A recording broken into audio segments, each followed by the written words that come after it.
Hello, everybody, and welcome back to Final Show Films. I'm John, your executive producer here. I want to thank you all for tuning in. I particularly want to thank our Patreons at patreon.com/msfilms and our $20 tier supporters there. Drevian Alexander, Samantha Bates, Cat Waterflame, and L, without whom we wouldn't be able to do nearly as much as we do already. So thank you very much for all your support over the years. And if you're watching live, please be sure to sit back, relax, and enjoy.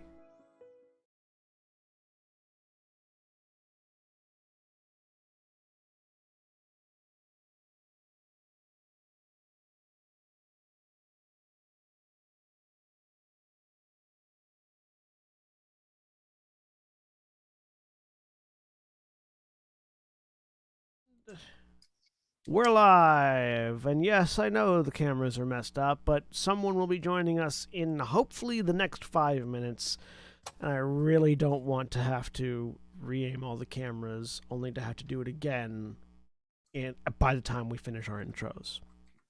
Sure. So, anyways, I'm John, or Senstaku, your game master for the evening. Joining me today are Nikki. Hi, it's me, Nikki. I'll be playing Scuzz, your goblin phantom rogue, with merchandise coming this summer. Pez dispenser for butter. Which is the marketing. Bug, it's a feature. Which is the marketing term that our lawyers have decided we should use rather than the vomiting butter dispenser. Honestly, I like that one better, but you know. Excuse you, it's a dairy emulsion vomitorium. Get it right. There we go. I hate it here. Get all the fun. Get all the fun of being lactose intolerant without having to do it yourself. There's an app for that now. I'm upset with you. It's reasonable. It's a reasonable perspective. I like that we could hear that. I like that we could hear that, but we don't know if it was reacting to me or you. Oh, it was definitely to me. But yeah. Oh, God. And also joining us is Mara. Hi, I'm Mara. I'm playing Titania Valkorian, Eladrin Druid of the Grim Harvest. And Jack. Hey everybody, I'm Jack. I'm playing Gent Minar, half-elf spellslinger. And William. Hi, I'm William, and I'm playing Valdez Stonebeard, Dwarven Samurai. And Jeremy.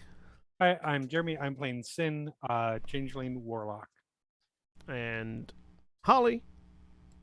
Holly, I'm playing Vespia, Tiefling. I'm not going to say the name right. Channeler. Wait, Yeah, you said it right. You said it right. You said it right. I said it. Well done. Well done indeed. The Tiefling Channeler. And Alana. Chandler. Hi, we are the Capable System. I am Camille. Hey. Alana is also going to be here at some point this evening. We are playing Annabella Mercantis, the Human Ranger. We will be joined by Cody playing Ithram, our wizard, shortly, presumably, and potentially be joined by Craig playing Grummond at a later time. As before we continue, though, as always, Black Lives Matter and trans rights are human rights. And I will fight you on that. So, when last we left off, the Steelhearts had managed to battle their way through the sealed portal into what they later learned to be a prison realm, bound into a demiplane of the astral plane, where they found the Mage King Kestrel, or at least where they found a skeleton. One of the players remarked, "Looks like it'll probably attack us if we get too close." After pulling everybody in through the portal, naturally one of them got too close, and a fight started with the reanimated Mage King Kestrel. The prophecies of Grummond knowing no bounds. It's just that Twitter meme of the kid with the dodgeball, It's the Apollo, the gift of prophecy. Random dwarf just trying to make a joke. Yeah. And yeah, when we actually left off, the party had sort of determined that there was another entity in here, along with the Mage King Kestrel, this dark, shadowy figure that seemed to be directly controlling the Mage King Kestrel, who, in a language that only Ithram understood. And look, as prophesied, by the end of the intro, after, I will note, I repointed the cameras. I heard you talking. Yeah, that's you're waiting. Delight. Yes. Waiting for my cue. As only the wizard understood, the entity referred to Kestrel as their plaything, making mention of if they are to be captured, at the very least they are not to be losing their toy. And then proceeded to attempt to murder Scuzz, who remembered, with the help of his friends, that he has an ability called, what's it called, Nikki? Evasion. Nope. Nope. Uncanny dodge? No, There it's it evasion. is. Uncanny dodge. No, uncanny dodge is for attack rolls. Evasion is for saving throws. Thank you. I'm not trying to kill Scuzz off. I just am bad at playing a rogue. Yes, uncanny dodge, which has saved Scuzz's life again. As is tradition. And so, with this image of a dark figure manifesting itself around the Mage King and forcing it on and spurring him on to attack Scuzz, that's where we pick back up. And it is, I believe, Titania's turn. Is it? Or do we have something at the top of the round? Right. It's also initiative 20, which means it is Yes. a lair action. Sorry. So yes. No, thank you for reminding me. I have a lot of things that I have to remember, and lair actions are certainly one of them. So... Yes, the entity attached to the Mage King, or as he's referred to mechanically at the moment, the Prison King Kestrel, will indeed activate one of Kestrel's lair actions. On initiative count 20. Yeah, he's going to do that. I'm going to need Scuzz, Gent, Titania, and Vespia, who are all in a very good line, to make dexterity saving throws. As this entity holds its hand over Kestrel's head, and as it does, this purple energy coalesces, and Oh no. What if I said fires no? out from him. Is this a... No, this is a lair action. This is a lair action, not a spell. Yep. Oh no. I remember Total what of it said. 15. I feel like there's at least 2 failures in there. Maybe 3. But you don't think a 10 makes it? Sorry, how long needed to make that just save? gets you by. Just us in the line, not you. Okay. I would need to. I feel like I would need to ask the Mhm. Mage King's Evil Shadow if they're feeling okay if a 10 succeeds. Are you cool with a 10 succeeding? Just this once? Like, is something wrong? Are you not? Are you off a little bit? The only one of you that succeeded is Scuzz. Okay. What? And Scuzz just rolls Not himself into a ball and takes no damage. Just I don't like it. I mean, we've established their spell save DC is 19, so we would assume their lair action DC is The similar. Mage King No, Kestrel's spell save DC is a 19. Legit. I feel the need to clarify that. So, how much damage does this thing do? I haven't finished adding all of his spells into his character sheet because there were a lot of them. Thanks. Oh, that's certainly Wow. encouraging. Yeah. And this one's a lair Uh-oh, we're up action, against a which means- cleric or a druid. No, I'm just That feels like the equivalent of. That feels like the equivalent of, like, when you're actually at a table, DM saying, "I need more dice." Yeah. Hang yeah, on a second. it I need is. another handful of dice here. Anybody remember off the top of their head what disintegrate does? You become confetti. And we throw you a Not death inaccurate. party. Not inaccurate.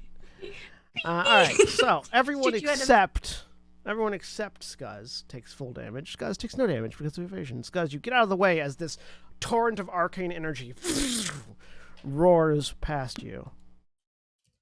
And he just looks down. He's like, "You were right in front of me. How did I miss?" And Scuzz is like, "I don't know." Slick buttery By all goblin. accounts, you shouldn't have.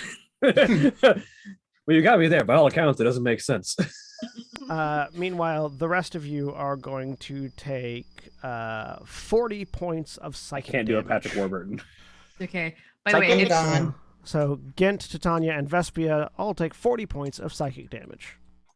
Oh, there go my temporary hit points. Vespia's down. Okay. As Vespia just is rocked by the blast and begins to float unconscious. You all feel, as it hits you, all three of you that take the full brunt of the blast, you get to feel this before you go unconscious. You feel, it feels as if 1,000 versions of you were suffering 1,000 different deaths all at the same time in your brain. And then it passes by. Of course, Vespia doesn't finish the thought, falling unconscious beforehand. But Kent and Titania, you felt the full brunt of that. Mm-hmm. you want to know what it feels like to be Scuzz? This is what it feels like to be Scuzz. This is what it feels like to be Scuzz all at once, though. Not over an feel a little extended period of greasy? time. That too. All right, that's the lair action, and the initiative action already happened. So, Titania, your turn. All right. I don't remember. Ithram's pretty low. Vespia's unconscious. Is everyone else kind of okay health-wise? Don't remember. I'm okay. I'm decent. Okay. Scuzz smells like smoking butter. Now- Valdeth has barely been touched and is still over 125 hit points. Okay, sweet. Well, That's Scuzz just is half. out Gen- of- Gent's at about Targeted. 3/4 of a hit bar. Yeah, I'm about This half. is too far away. Okay. Like a fool. Yeah, you're not. too Valdeth far is away, at about 70% hit points. but you're still conscious. Yes, I am. Yeah. Well, I'm going to cast a heal at 8th level on Vespia. Hell yeah. Boom. You have Tasty. 90 hit points now. Wow. Wow. Thank you. What's it look like when you cast heal? Think doing kind of I think the shadow like reaches out and its arm just keeps getting longer and longer, and then I love it. I hate it. I love taps it. you. Well, Yeah, Oh, that's well, some and that's as some a creep reminder, factor. right now the shadow is you. So that's fair. I reach out and the shadow And like, the- goes out of my arm. And I was gonna just say, keeps and the going. arm just keeps getting longer and Yeah, longer. yeah. Cause that's fun. And I don't have to move to do that. And then I am going to go over. I need to get out of this line. Hang on, let me check my. Yes, you need to get thing. into a different, more fun line. Hey, shush. I've used my face step. So We gonna go have been over- talking to this individual as a reminder until the shadow started attacking, and now we've been trying to find a way to separate the shadow from the person. Yep.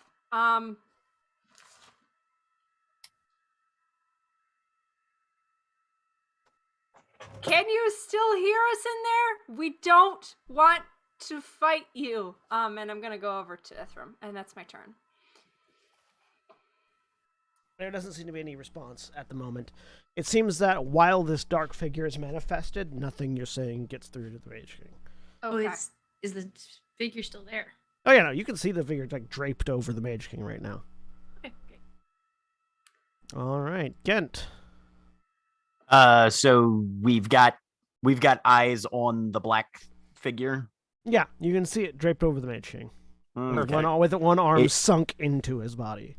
Okay, I'm gonna be targeting that elbow or whatever part of that arm is not sunk into the body. Okay. Um, So you're targeting the shade. targeting the shade All right, make an attack roll. with something specific. Okay. Which one is it? I want to say, yep, with pacification. All right. Ooh. Go ahead and put it in the. I'm going to be using 2 charges of focus fire. So I make my attack at advantage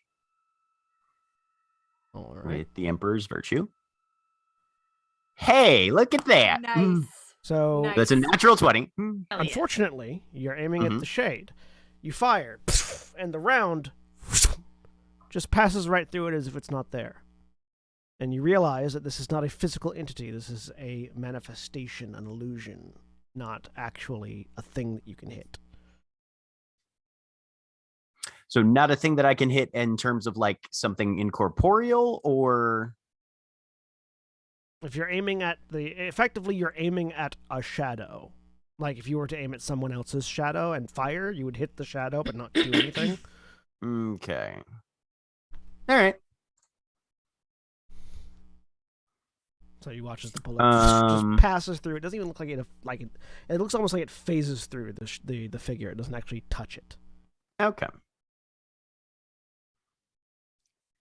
Oh. That's a bit disappointing. And we are going to move 1, 2, 3, 4, 5, 6 over to here. This is why they're occupying the same space, because it's still only one entity. Yep. Okay. All right. Anything else? No, I don't think so. All right. Ithram. As a reminder, you're the only one that heard the shadow talk. Or you're the only one that understood what the shadow said when it talked. Okay. But everybody except for Sin is telepathically linked. So Yes. I share the thought. So you repeat what the shadow said. Correct. Cool. What did the shadow say? Because I was not. Basically called the Mage King. It's its puppet. Huh. It specifically I believe the sentence was If it was going to roughly, be imprisoned here, if I'm going to be imprisoned here, at the very least, I am going to maintain control of my puppet. so in that sense, oh shit. I'm still also really hurt. Trying to look up spells. Sorry. Fine. Yeah, is that an enemy adjacent to me? Huh? No, that that's enemy? Sin. Yes. That's Sin. Kill whoever's next to you. That's No, Sin. Okay. That's Sin. I was gonna say, I was like, why is there an enemy in my face and I never moved? There's Like, an what the heck? There's an unknown individual right next to you. I don't know what everyone's tokens look like. So. Okay. Because. All right. Oh, and John, Gent's going to be trying to maintain visual perception on anything in the area. He's got the goggles down and everything, but he's trying to see if there's anything in this general area that seems to be tied or somehow linked to whatever's influencing the remnants of Kestrel. We'll make an Arcana check. Okay. Standard Arcana. Boop. 27. So you can tell that this entire area is magical. Obviously, you're in a magical prison plane. You can tell that whatever the sort of the energy of the entity that is sort of parasitically attached to Kestrel is commingling with Kestrel's like aura. So it's not that they are separated individuals; they are effectively the same person. And you notice that it is the same energy that is bound by the mystical golden chains and swords and the same energy as that roiling ball of energy that's below the platform that you're on.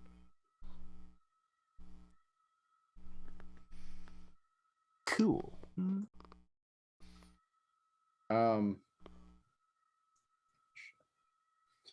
I need to do something about my health, so Fair. You telepathically relay that information to the rest of us. You're muted. Yes, indeed. Cool. So now you all also Don't know do that that, information, except for Sin.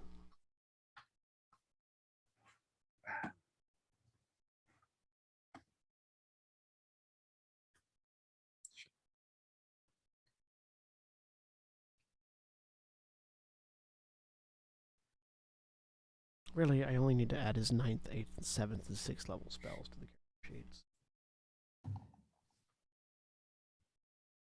Sure, that's all. That's all. that's it.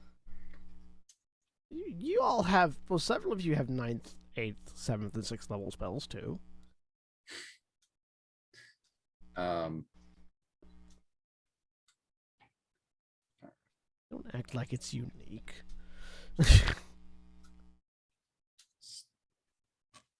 Still smoldering. I'm just gonna use my action to dump a first level cure wounds into myself.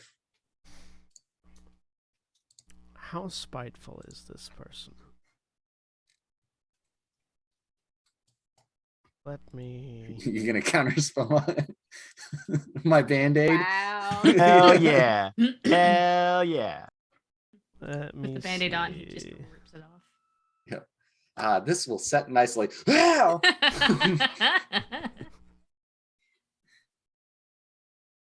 Hang on.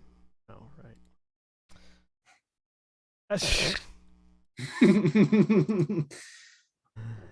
I rolled a charisma save to see what he would do in response to you casting Cure Wounds.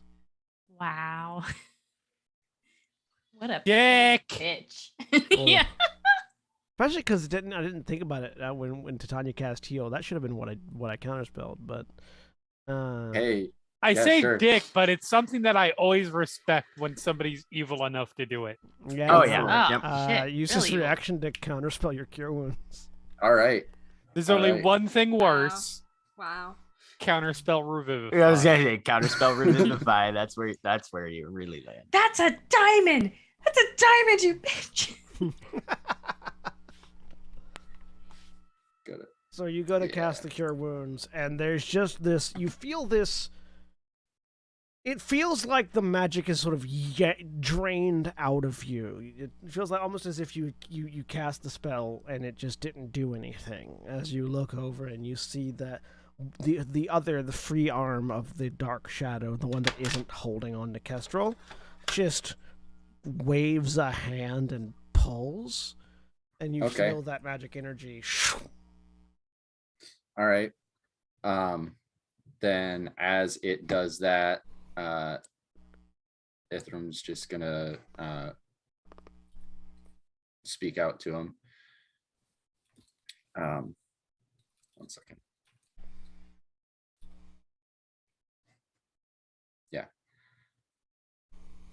Great King, we do not wish to fight you. You are the one that imprisoned this Titan. Don't let it run through your will so easily now. Just gonna take another. Yeah, I'll step over here. And in response to that, you hear this entity go, I have had 10,000 years to make this one pliable.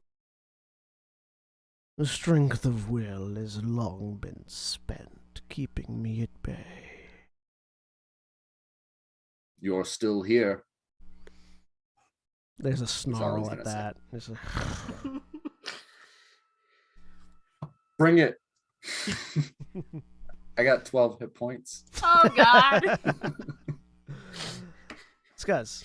That's 1,000,000. Yes, me and my 4. Let's go. Oh God. Hey, yeah. Scuzz is going to. I'm not going to use the chalk. I'm not. Scuzz is going to run up Do it. to the Mage King. No. We've already talked about it. I can't. He's going to run up to the Mage King and he's going to kick his shin and say, "Wake up!" Go ahead and put on a little makeup. Oh my god, we did the same thing when I was playing Blood Bowl before this game. So my thinking, and this might be Nikki metagaming thinking, and also a little bit of Scuzz, like if this thing is trying to corrupt your minds, Scuzz is literally just trying to make you like, no, don't fight it.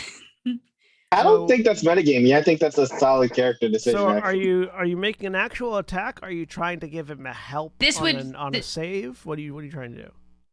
Well, so I mean, the metagame Nikki part of my brain is if I hit him, he could potentially get the save, kind of like with Charm Person or whatever. When you're hit, you can break the thing. But Scuzz is actually like he's doing essentially an unarmed strike. Yeah. What would you as the DM say for this? Because Scuzz does want him to like fight.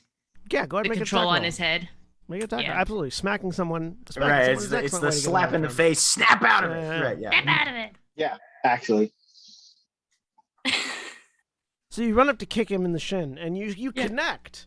The problem is that he's wearing armor, and you just like directly onto the reinforced plate of his shin. Ow, ow, ow, ow, ow. You sort of stub your toe more than anything. And that's how Scuzz knocks himself unconscious. You take 5 points of bludgeoning damage. And I kicking, sir. Grummond is going to, now that he can move, is going to will himself to move away from the group so that they're not in such a tightly packed formation. Fireball formation. Actually, yes, Scuzz is just gonna gently move himself over here. Yes, keep yourself in line. Even kicking him, that didn't do anything. I know it hit his armor. I guess it didn't hit him hard enough. Yeah, it didn't hit him hard enough. All right, I'll hit him hard enough next time. 5, 10, 15, 20, 30. Yeah, sort of just distancing himself from that big group over there, but not trying to get too close so he doesn't have to feel the need to wail on the king. Valdeth. Mm-hmm. Well. You are not the big show. So I'm glad I wasn't the only one who thought of that. I mean, exactly what I was doing. That's a good thing, because that means you're not going to turn heel on us in the middle for no reason and then turn baby face again by the end of the fight. No, that's the roll saved for sin, right? Absolutely. Get off my gimmick. Action dash 5, 10, 15, 20, 25. Bonus action. Focus. Devil my sin. Gain 1. I'm already at full though. And just sort of stand and look back at everyone else. I hope the rest of you magic users have better plans, because at the moment we're running down to the wire. So just talking, nothing else? Yeah. Okay. At the end of your turn. Great.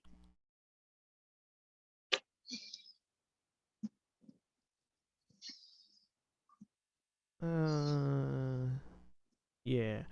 At the end of your turn, almost as if it's sort of like a macabre reversal of the way Titania's Reaper and Titania worked previously. The dark shadow behind does sort of mimicking gesture with his hand, and as it does, the Mage King pulls out this spool of platinum cord from one. It's sort of like he just lets go of his staff, and the staff remains hovering where he let go of it. Pulls out this platinum cord, whips it overhead, and flings it towards you using a legendary action. It straps onto Valdeth, and then shoots out to attach to Gent, and they both need to make Constitution saving throws.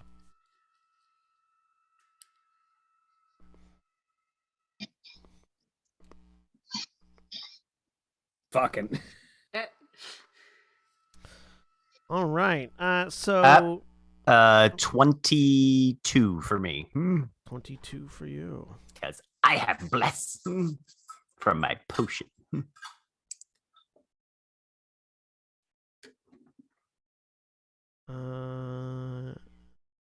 All right, you succeed.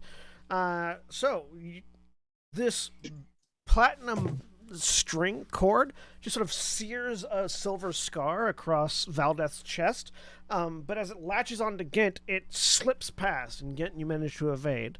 I'm just going to mark Valdeth really quick.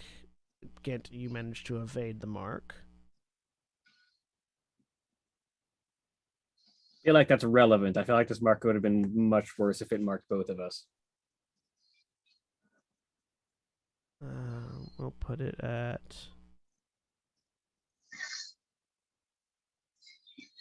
There. That one. Yeah. All right. That's all he's doing on that turn. Or on that legendary action. So that makes it Morgan's turn, or Sin's turn. All right. I am going to 5, 10, 15, 20, 25, 30, just to get closer.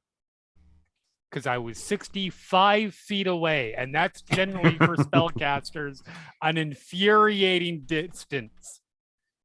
And then we'll see how this works. Because I want to save my spell slot. I'm going to use my Mystic Arcanum. All right. Specifically, Mental Prison on the shade. What you said? I mean, oh yeah. I'll actually put the text in because casting just listed the damage. You would bind a creature within an illusory cell that only it perceives. Has to make an intelligence saving throw. A natural 20 on the intelligence saving throw makes it it's still 31. Assuming it can take damage, it still takes that full 34 psychic damage. Yeah. The damage is regardless. Mm-hmm. It's just if it failed, it would have been blinded, it would have been senseless and unable to move unless it wanted. Yeah. And it would have kept going. Yeah. So the damage, you definitely feel the damage take hold. It doesn't seem to react so much as Kestrel's body does. People, I have some really bad news. I'm pretty sure we're just going to have to kill this fucker. Problem with that is that probably opens the seal for this thing. You're right. We should probably all die instead.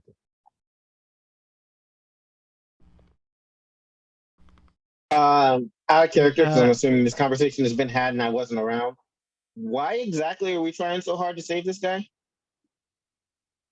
So Kestrel sealed away this Titan. The giant Titan whose corpse that we are entering? Yeah. Has its soul bound, currently probably beneath us, if that giant orb is anything to be believed, by Kestrel. Yeah. To keep it dead. He's pulling a Galadier right now. Gotcha. So if we can kill Kestrel without killing the Titan, we can maybe free it. Well, that's probably the Titan is the primary threat. Gotcha. Right. The Titan is an evil power that has been locked away by Kestrel. Kestrel referred to it as the Dread Titan Medir. Yep. Sorry, Mediri. I have one more option that I will try the next opportunity that I get. But that's my last go. And let me see. I don't think I have anything that I can do for a bonus action. So, damn it. Nope. I am tapped out. All right. Vespia. Question. If If I spend my entire turn moving, how far can I go? What's your speed? 30, I believe. So you action to dash. I makes it have an 60 feet. advantage to bring it up to 40.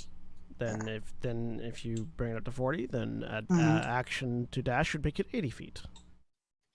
Okay. Right up to him. No. Hold on. There we go. You have a ruler tool on the left side to measure distances.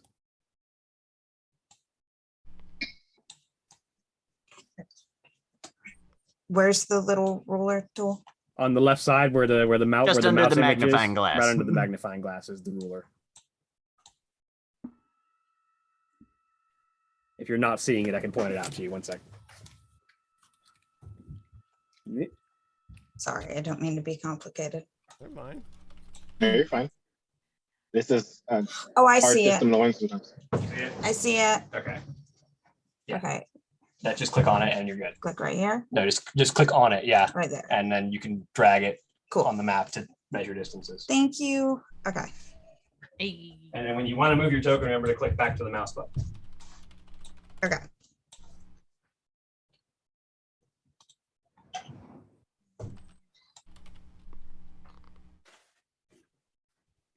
All right. So where are you trying to move? Hold on. Okay. Yeah, I can. Okay. Right now, she's just. Now click the arrow. Yeah. Sorry. Okay. She is going to move in front of Ithram Okay. and just kind of block the line to him. And that is her turn. All right. At the end of your turn, Ithram, make a Constitution saving throw as that silvery tether from Valdeth lashes out towards you. All right. Is that a spell, or is that something that you could use a reaction to counterspell? It's not a spell, no. Okay, never mind then. Constitution saving throw. This is something the Dread Titan can just do. Natural 20. All right, doesn't Nice. catch hold. Nicely done. And that's the third No. legendary action there. So that's it for the between turns. Annabella. Yes. All right. So, I am going to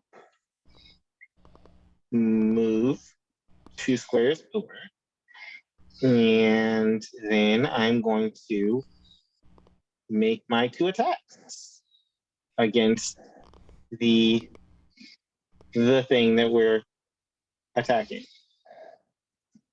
Sorry, are you attacking Kestrel or the shade that's riding him? Okay, so the shade, we've seen her, I think it was Ithram's attack. Yeah, Gent shot at it and Gent. the bullet just passed through. Yeah, Ithram's So just it- been trying to talk to Right. Kestrel. Okay, so yeah, it was per Gent's attack. It was, we learned it's incorporeal, correct? Yes. Yeah, it's effectively not So- there. So then,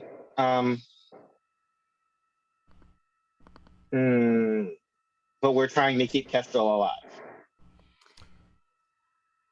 That seems to have been the Yes. goal so far. You did know, again, everyone did see when the ground peeled away that there was this big sort of sphere of light under the ground hovering below the platform you're on. Big sphere. Can I shoot the sphere? I mean, if you maneuver to where you're below the ground, yeah. This is a Oh, there's no gotcha. gravity here. There's no gravity here. You're effectively in the astral plane. so I just mean, will yeah, yourself to move. can Annabella I just am- float down through the ground? Yeah, if you wanted to. There's no gravity. So if I went over the platform, presumably I would go down. Yeah. And not rapidly. You can. Yeah, you Like, basically I don't think will I'm going to yourself die to if I move. step over. You're already not standing on ground where you're at. Yeah, Gotcha. we're Okay. hovering. We're Cool. hovering in a different dimension right now. So theoretically, you can just go down. Gotcha. Okay. I'm going to try to navigate down toward the light ball. And can I still make an attack after that? Yeah. Okay, cool. I'm going to go ahead and fire twice at the ball of light. All right, make your attack rolls.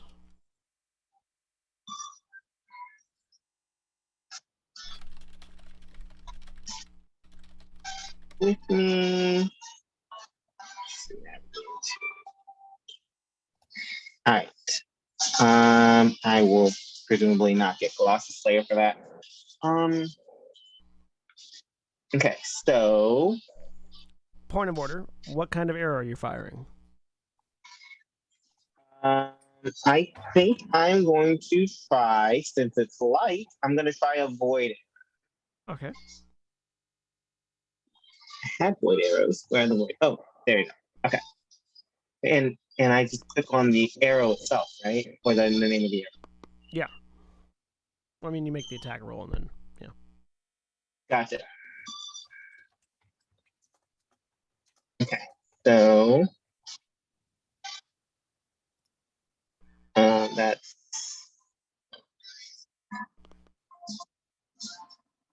that's 20. 20 hits, roll damage. Okay. And oh, okay. So I'll go down to stop. Oh, because I clicked the wrong thing. I'm sorry, guys. You're good.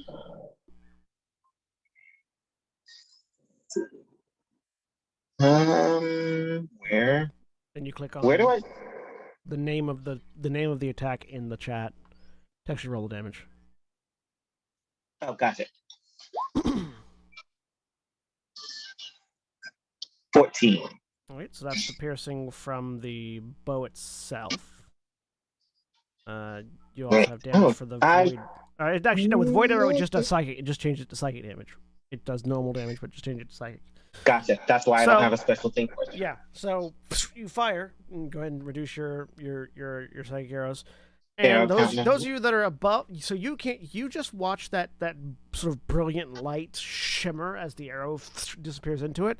Those of you that are above, you watch the shade on the back of Kestrel, like, wince visibly and vanish.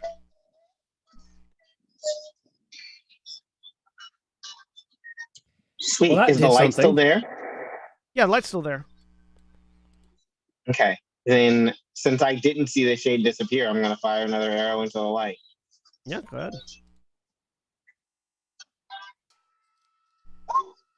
25. 11 this time. All right. You see that you see that brilliant glowing light adjust. Now I'm going to look up toward Kestrel and see if I can see anything. So you hover back up just above the ground, and you see Kestrel standing there, still in like the same position pose that he was in previously, but the shade that was behind him doesn't seem to be there anymore. Sweet. I'm going to yell, if I have time, I attack the light, guys. I mean, you have a psychic link. You can just think that to everyone, yeah, but you can right. also yell it that way. You can literally just share what you saw and did. Yeah. Okay, yes, I will share that psychically instead. All right. Top of the round, lair action. The shade reappears and asserts itself onto Mage King.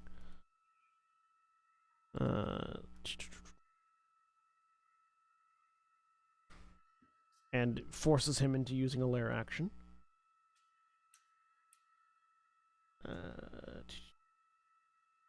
Yeah, we're gonna use that one.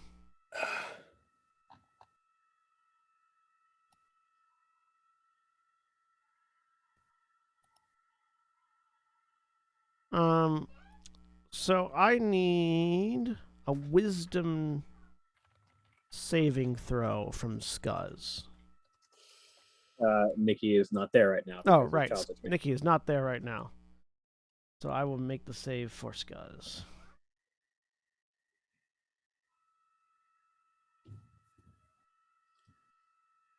Characters.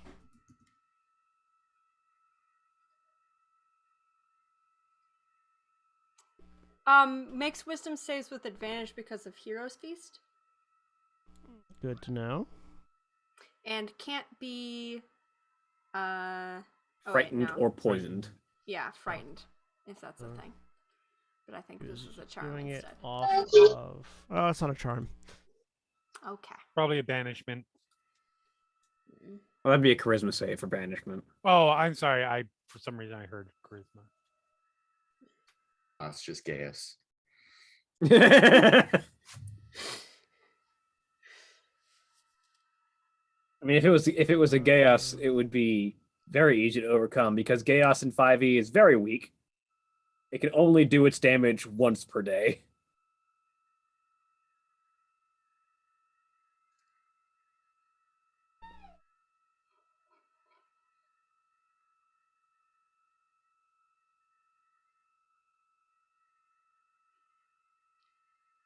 But I mean, once is all it needs right now. I mean, yeah. So with a 29, Scuzz succeeds in getting out of the way as Kestrel just thrusts a hand out towards Scuzz, and this isn't so much a saving throw for like resisting an effect, so much as this is recognizing what the effect is.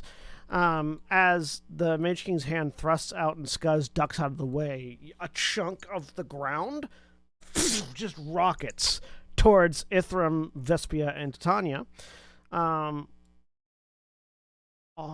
And he needs to make a check here.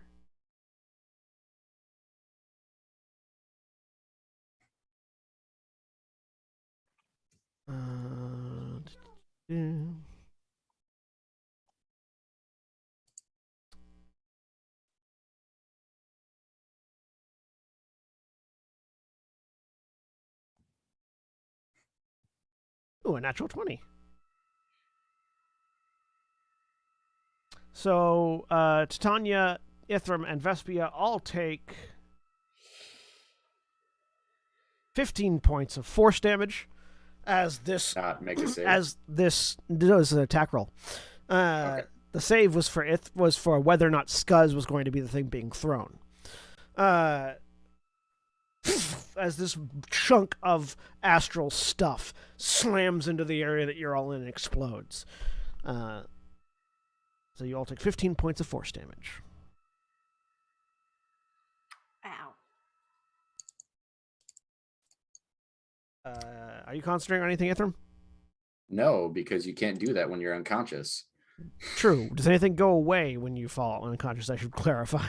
No, the only thing that I had up was Rary's telepathic bond, and that's not concentration. So yeah. So the lair action he used his arcane throw. And now for his actual turn. Question. Yes. If it was an attack roll for Ithram's, he could use his reaction to increase his AC. Yeah, it was a natural 20 to hit. Oh, all three of us? Yep. Okay. It was a single attack roll for everyone in there. All right. You were all just close enough that it hit all three of you. That's fair. I got a spell that does that too. And next I'm going to need Valdeth. Let's see, how long is this?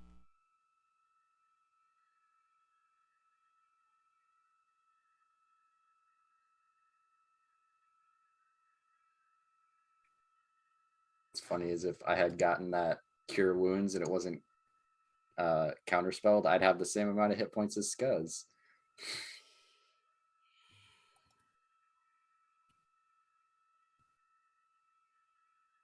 It's a 30-foot cone.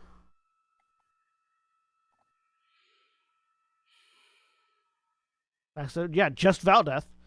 To make a Constitution saving throw.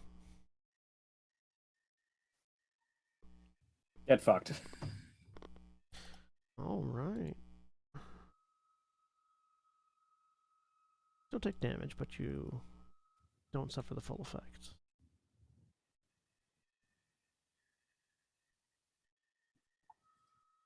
Why do I keep closing Kestrel's sheet instead of just popping it out? Don't know. I know that pain. I instinctively do it too.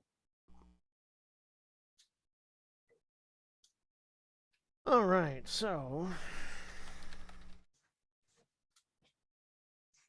You take 33 halved to 16. 16 points of force damage. Okay. And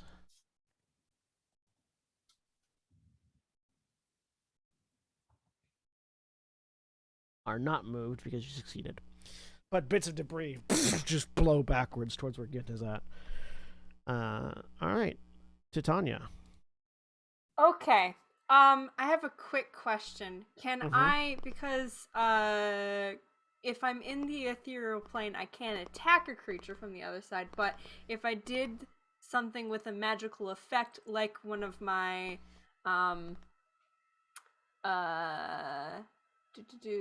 what's that one called specifically? Aura of Vitality, that would that still extend? Could I use that to affect something in... So basically, I want to step into the Border Ethereal. From there, heal Ithram, because otherwise it's going to get counterspelled or something stupid. And then go from there. At the end of my turn, I get shunted out of that ethereal plane, but while I'm in there, I'd be able to do stuff. No, yeah. While you're in the ethereal plane, you can't target anything that's not in the ethereal plane. Okay, what if it's an aura or a... The aura's still target. It's just target things that are in the aura. All right. How about a healing spirit? So it's a 5-foot cube you can see within range. Technically, I can see into the regular plane. Yeah, you can see into the regular plane when you're in the Border Ethereal, but the space that you would be targeting is still in the Border Ethereal. Okay. That's why the various fish that float around in the Border Ethereal don't slap you. Okay. When regularly. I get out of the Border Ethereal, does it stay behind in the Border Ethereal, or yes, does it would come stay with behind. me? It would stay behind. Okay. Good thought, Well... but it requires a very specific set of skills to play ethereal mumbo jumbo. Though that would be a really interesting build if you could somehow like make a character that's built around pulling people in and out of the ethereal plane in order to give them beneficial effects while they're there so they can avoid taking damage. That would be cool. I don't know if you can, but that would be cool. Okay. And how far below me is that sphere of light that Annabella It's basically attached? just on the other side of the ground. Okay, so it's right there. Yeah. All right. It's an action to cast to do a spell from Nimbus. Can I still do another spell as a bonus action, even though I've cast a spell? As far technically, you haven't cast a spell. You've activated an object, which is not the same thing. Okay, cool.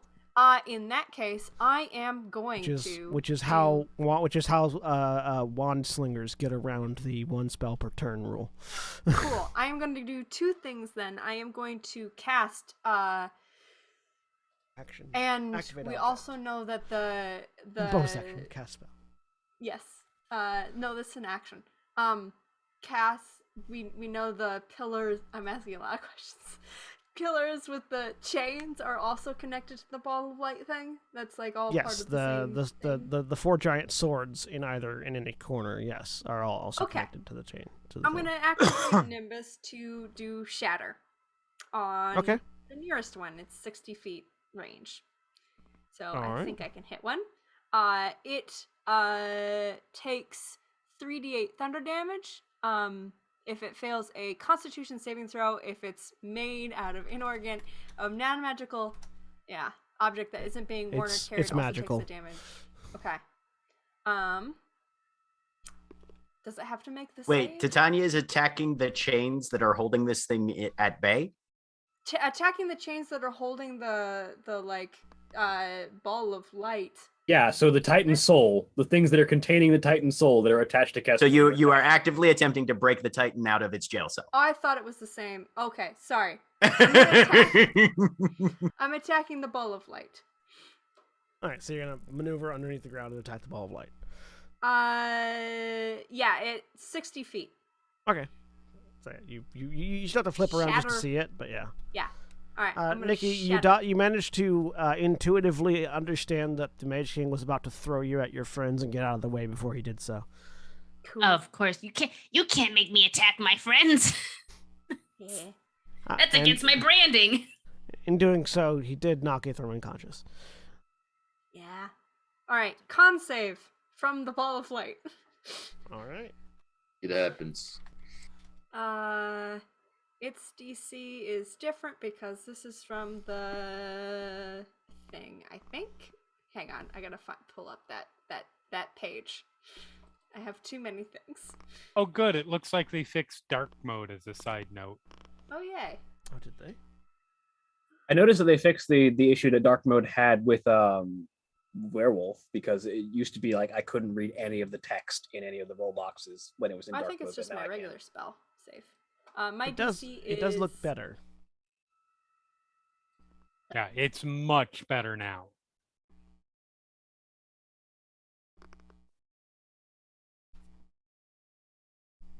Constitution save from the ball of light. Rolled Actually, the dark rolled an one's- 11. Fail. It's gonna take 3d8 thunder damage. 12 thunder damage. All right. So that happens. Yeah, as it takes the damage, you watch the shade on the back of Kestrel vanish. Okay. And then I am going to... It's gone right now. I think I might be okay. I'm gonna...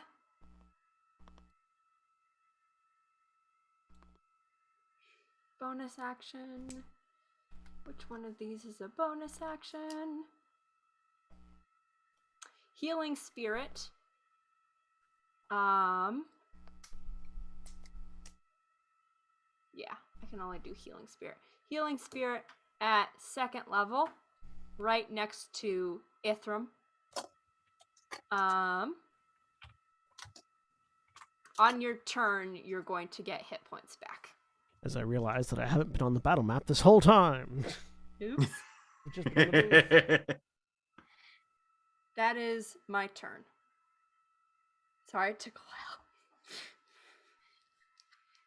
What? A mage taking a while? No. Good. All right. That's it for me. Where'd you put the healing spirit? Right on Ithram. Does it heal on Ithram's turn or on your On turn Ithram's now? turn. Okay. Yeah. Gent, your turn. How many feet of movement does it take to get line of sight onto the light ball? From where you're at, it'll take Mhm. 5, 10, about 15 feet of movement. 15? Perfect. Okay. So Gent's going to shift down that 15 feet. He's going to try a stun shot on the light ball.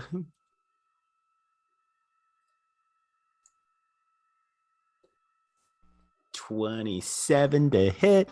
Hits. Okay, so that's 9 piercing damage and 5 psychic damage. Lightbulb needs to make a Constitution save against a DC 19 or be stunned for 1 round.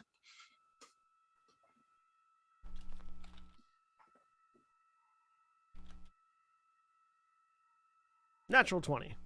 Okay, and then he is going to float back up and lock eyes with Kestrel as best he can.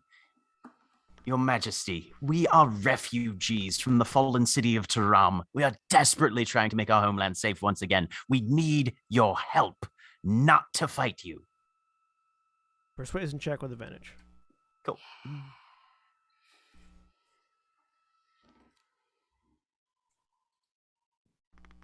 $17. All right.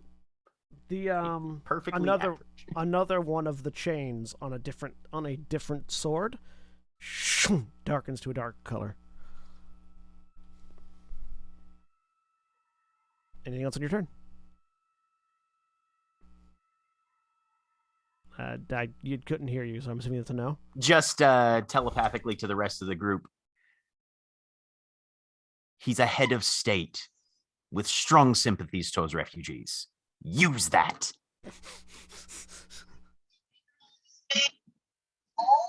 Ithram, on your turn, you are healed an amount. Yes. 1d6. You are healed One. 1 hit point. That is all I need. And that's That the start is- of your turn. It's not at the end of your turn. Yeah. Okay, it's at the start of my turn. Yep. That's good to So you know. can do stuff. All right. So since I'm just floating there, I didn't really the fall spirit on your down. chest, Just kind of like lazily floating backwards and then back to consciousness. Yeah, it does, because you're hovering, it does not cost you any movement to get up from prone. Okay, awesome. That's nice. That's nice. That's nice. This is really useful terrain. Mm-hmm.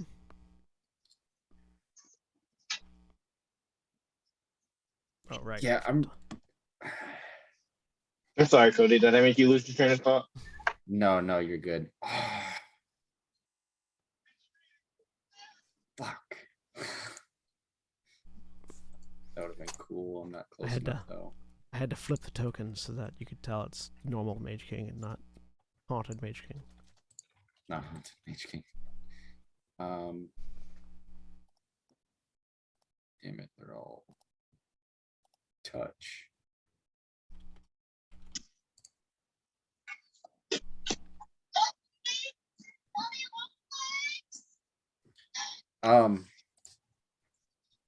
Can I, looking over the Mage King, does he look like he's any different since I last was conscious? I mean, the ghost's not on him anymore, Okay. and he's definitely he seems more like inactive, for lack of a better term, at the moment. Okay. We're all attacking the light bulb. Then yeah, I'm going to just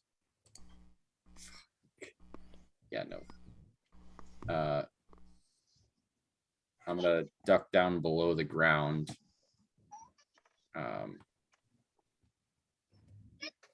And Sorry, just in case I missed something. You said that the Kestrel is kind of unresponsive right now. Yeah, he's kind of inactive at the moment. Yeah. okay.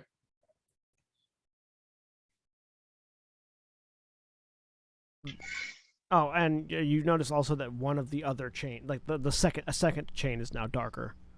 How many of them are there? 4. 4. So we've got 2 of them. Two of them are- 2 out of 4. 2 of the golden chains have dimmed to a darker color. Halfway there. Maybe. Yeah, we don't know if dimming is good or bad. I was gonna say halfway It's to just what is the changing. Who question? knows? I think it's a good thing. From what I'm gathering, it seems like we need to attack the ball to kind of like it weakens. I'm guessing it weakens the Titan, which allows Kestrel to then fight back. And I'm that's what we assuming really- the giant ball is the Titan's soul. That's what I'm thinking as well. Yeah. We're assuming a lot. You know what assuming gets you. Well, you know what? There's some shit that works, and then there's killing the fucking guy we need. So. Yep.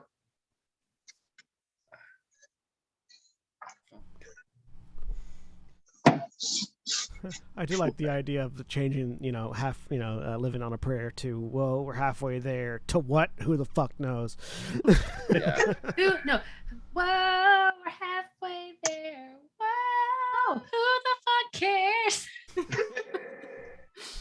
Seeing as how it's the lowest level that I have, and Kestrel is unresponsive, I'm gonna heal myself since it's the one thing I don't think that's imprudent at all, Ithram. I think that's smart, actually. Yeah, so 7th level cure wounds. Nothing happens. I mean, you heal yourself. Nothing. I should phrase that better.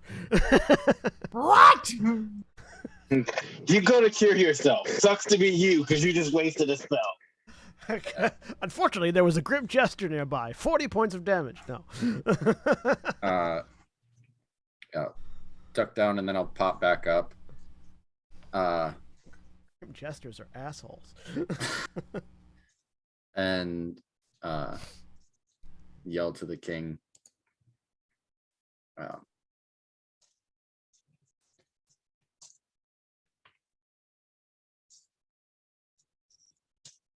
You've been holding it back this long. It has been millennia. Don't let it win now.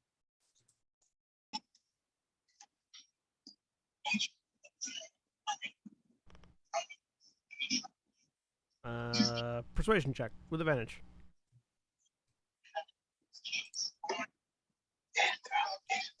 Persuasion. I'm talking to you, mage to mage. 12. Oh. Hang on. Have I can't remember if I've done it today. You have, I don't you think have you. used. No, you Oh, have darn, used yes, it. you have. You have used it. Yeah. Since... Darn it. Yeah. If we had long rested, maybe. Solid 12 though. Yeah. Solid 12. So it doesn't seem like. I'm just saying, if I was here, I would have agreed with Grumman. You know, coughing up blood doesn't really help. But you're at 41 hit points.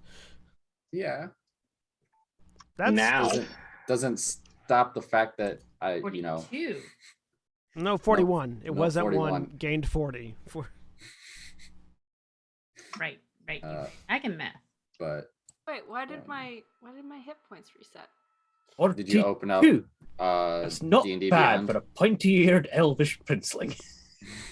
Yeah, I have to have it open to do my spell stuff. That's Have you probably it. Yeah. Have you Damn it. updated your hit Got it, points on William. one or the other?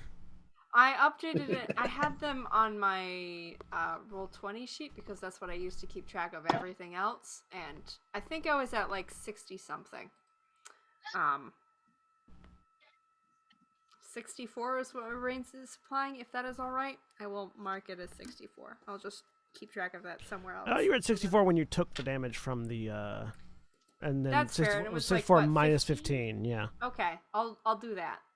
You put a healing spirit where I was, right? Yes. Okay, Oh, so yeah. I'm just moving away for a little bit. I'll stick that there. Here, I can Yes, actually I'm at put a thing there. 49. Hang on. Okay. Hit points. I'm just gonna keep track in this notebook. Okay. I'm just moving a few steps away so that we're not in a nice clump. Yeah, healing spirit is right. Would your healing spirit be light or dark right now, Mara? Light. Okay. Hey, pretty. Oh my god, I love That's so it. pretty. It's beautiful. Fucking adorable. that is pretty. Is it just a spirit? Oh, or is that's it like an really animal? cool. I saw the color at first. I didn't see it actually moving. That's really cool. It's not moving. It's not Hey, animated no. on Firefox, unfortunately, which is kind of annoying. On what's this browser's name? It's Edge. On Edge, it is, and it's really cool. Wow, Edge. Proud of you. I mean, no, because like I normally like to use Chrome, but it Edge just for some reason works better on this rickety laptop that we have. So. Edge is legitimately the first browser that Microsoft has designed that doesn't completely suck. Good to know.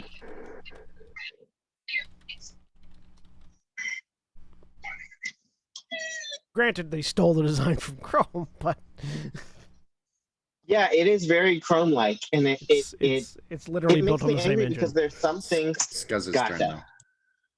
There's yeah, some things that work Scuzz's better turn. on Edge, and there's some things that work better on Chrome, and it makes me sad. Go, Scuzz. I'm ready. What's happening? So thus far, we've discovered that hitting the giant orb of light beneath us makes the shadow disappear, which then allows us to talk to Kestra. Great. And heal ourselves and etc. It's good stuff.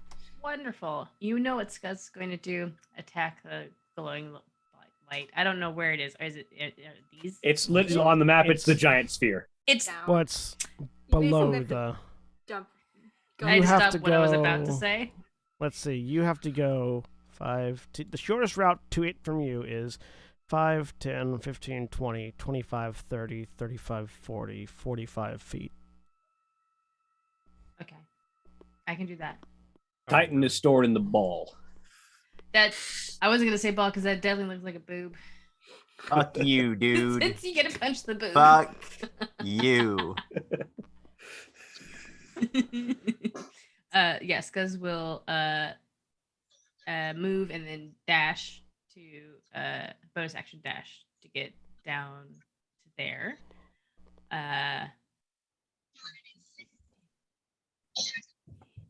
Hit. And he is going to stab the glowing ball light. Do I have advantage on this? No. It's a Good glowing try. ball of No. light. Aw. You know, Coup de it's grace, fine. ball of light. I would love to coup de grace a ball of light. That sounds great. Coup de grace goes in the balls.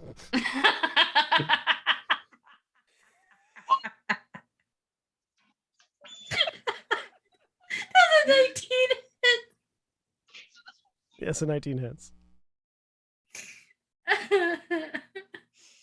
Oh my god.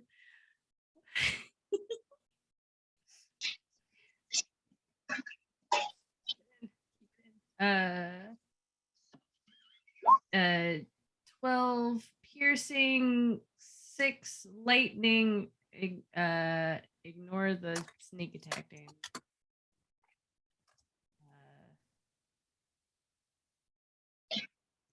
All right.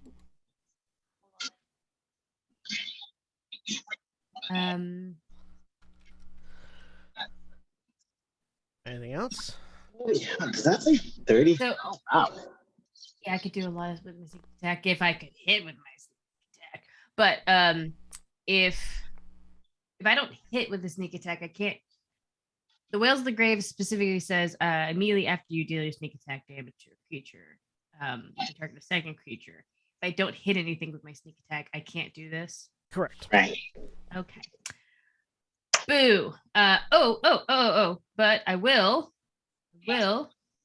since I hit, go ahead and see if this works. Fire damage? I don't want to hit again. Roll the fire damage. It's 3d8. Oh, we also still have the What are you extra trying to d6 do? of lightning damage. It's green flame blade. All right, I'll let you do it. Green Flame Blade is an action that you declare at the top of the attack, but that's fine. Because you only have one attack, so it doesn't matter. Exactly. It's just like, I just want to stack things on here. 11 points of fire damage. Yeah. It's like I'm just trying to remember what the reason all that's hits. Yeah, that's fine. The reason that's relevant is because, for instance, like if a fighter were to do Green Flame Blade, or like a samurai or anybody that might get multiple attacks in a round, Green Flame Blade is an action, so you're only going to get the one hit. For a rogue, it's less important because you only get the one attack. But yeah, you also get the d6 of lightning damage from the Behir meat. Yep, there's a custom die. Oh, next that's to in the custom. Okay, yeah. Yep. I don't get Alright. the 35. Grummond's turn. Grummond follows suit with everyone else and goes to speed bag some balls.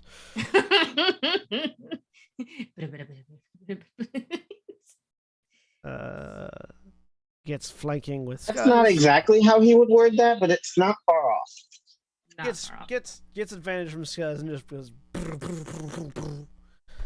I go grab his character sheet and start making attacks. Making attacks on the glowing balls, helping y'all's beat this guy. Don't do that, because you're going to get that song stuck in my head, and then I'm going to have to listen to it. You are. You're welcome. All right. While I'm making those attacks, Valdeth. What's the distance between me and the sphere? You would have to make the closest distance for you is going to be 5, 10, 15, 20, 25, 30, 35, 40. 40. Okay. So I will move my 25-foot distance to close to it. Actually, before I go down, I look over at Gent and just say, Gent, I need constant telepathic feedback. I need to know the instant that thing remanifests. So, of course, darling. Are you moving? Are you dashing to get to it? No, I'm just going my regular 25-foot movement to get down closer to it so I can see it and I have the range. So 5, 10, 15, 20, and then 25.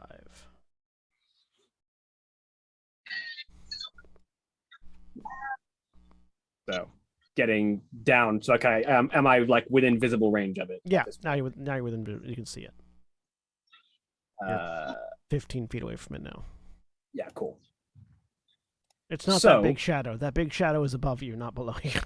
Okay, cool. So with 15 feet away from me, I'm going to hold my action for the instant that the shadow reappears to use my attack action with NP to hit the thing again. Okay. Morgan. Yep. All right. Also, bonus action, gonna spend some key to make this even stronger.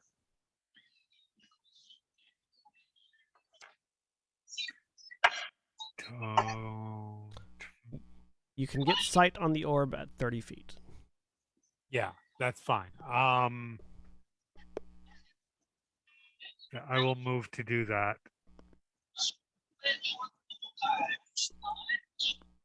Thank you. And attempting to do that. I'm gonna, you know what? I am going to Banish the orb. I'm legitimately thinking about it. I had that consideration as well. Are you going to perform bottom surgery and banish the balls?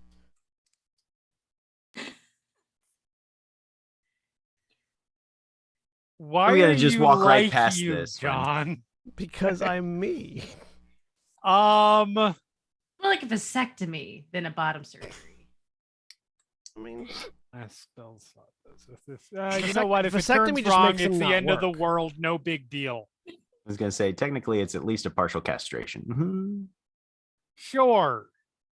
Then we have to put a giant cone of shame around the Titan when he gets resurrected. Fine, it's cool, it's fine.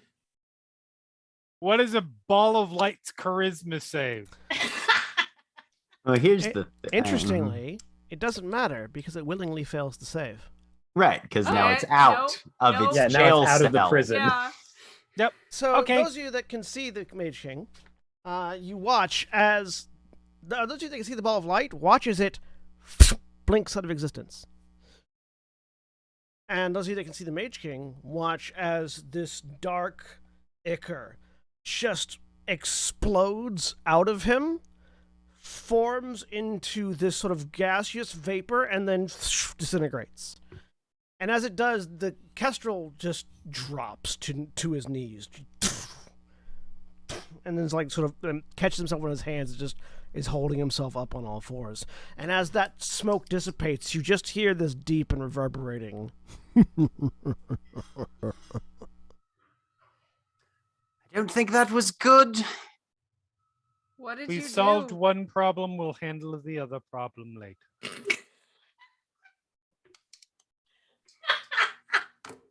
Did it just drop like anything else on your turn? Sin, I'm going to need you to drop concentration on that spell very quickly. Oh, do you think it matters at this point? Fine. I'm just curious. I'll drop concentration. Because technically speaking, they only stay banished if you concentrate for the full duration. All right, you drop concentration. Let's see how this goes. Why not? Actually, no, I'm holding on to it for a minute. Or not a minute. I'm holding on for it for a turn. Holding on for it for the time being. Okay. Because hopefully y'all can actually talk with Kestrel. Right.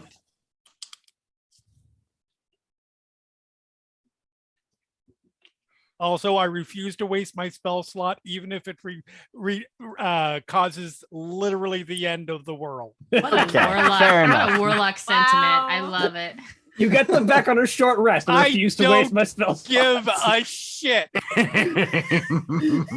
good. Right there. Proud of you. You start at the end of the world. Yeah, I only have a few spell slots, okay? Absolutely, 100%. Ithram's over here like, I could keep going. I could keep going. And Sin's like, no. Absolutely. I love Vespia's just like pokes it from. Anything else in your turn, Morgan? You know, I feel like for good or for ill, I have accomplished everything I set out to do this round. Therefore, my turn is done. I, for one, support all of this. Nikki does. Scuzz has no idea what's going on. Vespia, your turn. I can't wait till Okay. you guys try to make them force their lose concentration by beating them up. Take you down for your lunch money.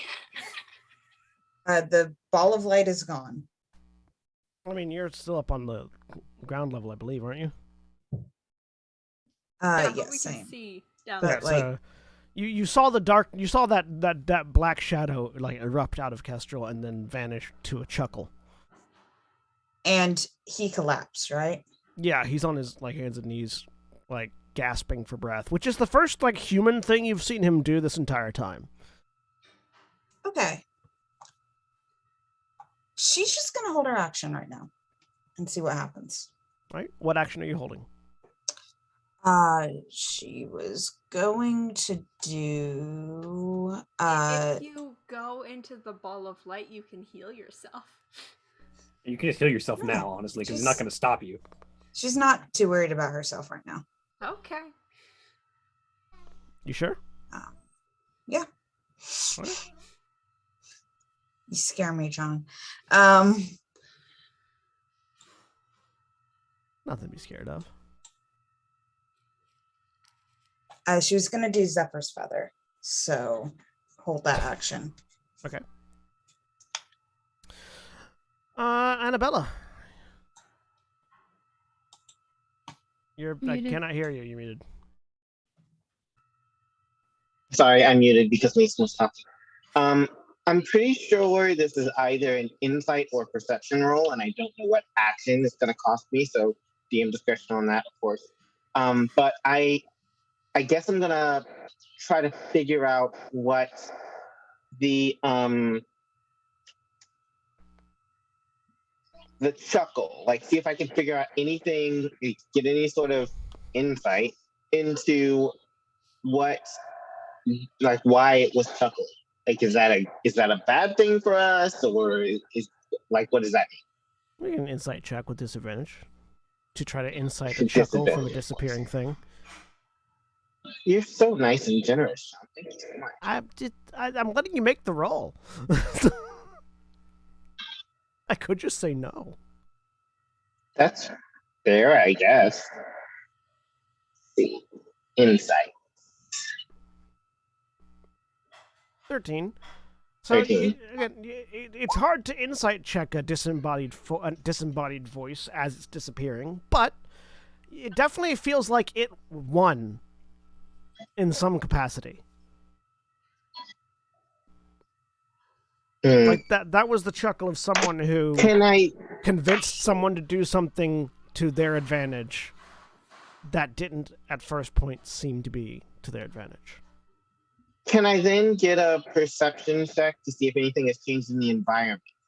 You don't even need a perception check for that. It doesn't seem like anything's changed at the moment. Okay. In that case, I will keep my bow trained and hold my action otherwise. On initiative count 23. The Dread Titan Madiri is going to use his legendary resistance that he now has access to again to succeed a saving throw against that banishment spell. Great. Or really to just remove its effects. I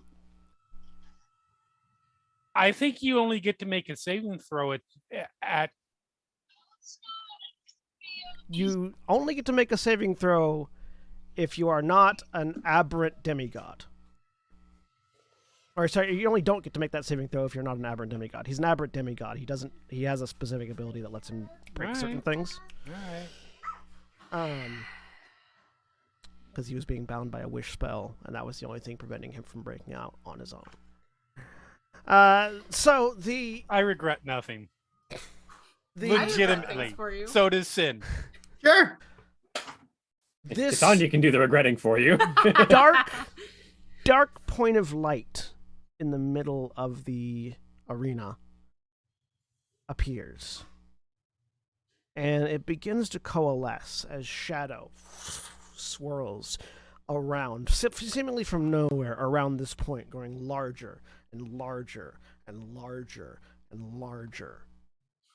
And at a certain point, that shadow thickens as four wings, bat-like in nature, almost dragon-like at certain points, emerge. This sort of gleaming, gleaming carapace and hardened nails that at the same time look like the moonlit sky, and other nails that look more blood red in comparison, manifest from inside the shadow as what is at the same time almost insectoid and bat-like and draconic. A twisted amalgamation of too many tendrils, too many wings, not enough other appropriate limbs, manifests in the middle of the arena. Smash. It is Smash. above. Definite smash. It is above the ground, so those of you that are below the platform that had been fighting with the light don't see this immediately, though you do feel the of an innumerable number of tentacles slapping into the ground below it as this deep, reverberating, bassy voice. Kestrel, these foolish adventurers have freed me from your prison. I will enjoy flaying your body and mind once more. And as the Dread Titan... Well, Death, darling, it's back. Nadiri, Oh, yeah, so I noticed. manifests into the prison realm, his very presence pushing against the fabric of reality. That's where we're going to take a quick break. Those of you that are watching, please stay tuned for these commercial messages. And remember, when we take our break, you take your break. So stand up, stretch your legs, move around, do whatever you need to do. We'll be back in just a few minutes.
We're back, and look, it's a Craig.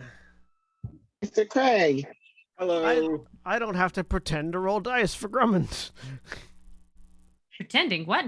Did I do any damage last time, or does that not matter anymore? Because it's calamari time. You punched the light orb several times.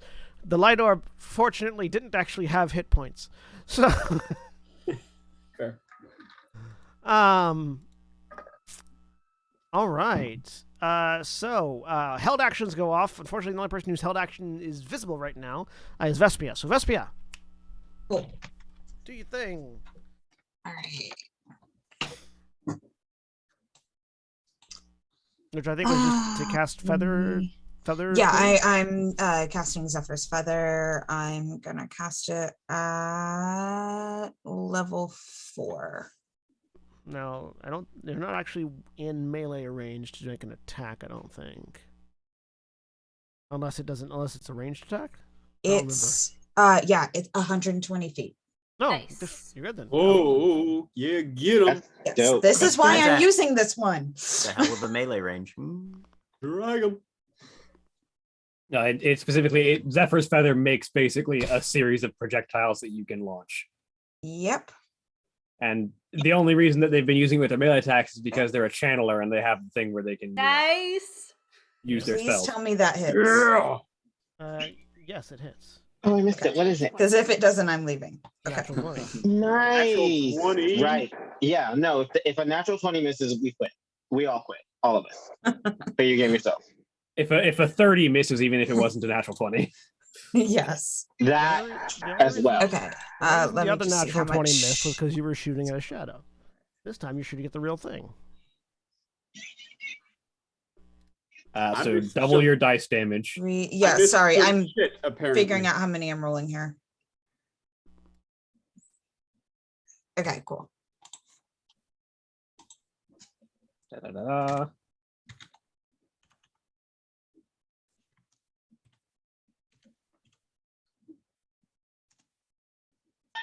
19. That's an odd number. It should be an even number if you're doubling an amount of dice. Oh, hold on. I may have done something incorrectly. What's the basic? Oh, I did. Damage for the It's spell? 4. Hold on. Okay. It's So four. there should be It should be 8d8. Yeah. 8d8. So there should be 3 more d8s in there. No, I should be rolling 4, not 8. Oh, okay. There was an extra. Okay. Oh, you rolled 5, so I don't...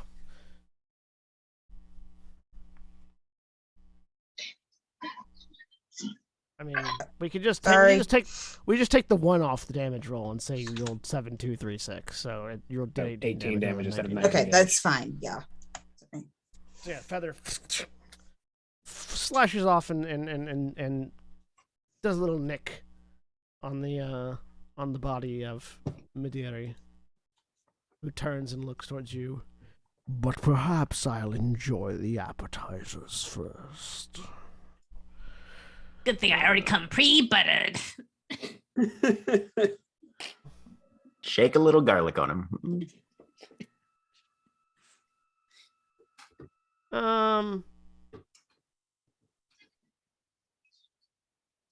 As it does, several of the tendrils sort of like gather and collect to a point, and the draconic wings flex as the sort of like carapace tips point inwards.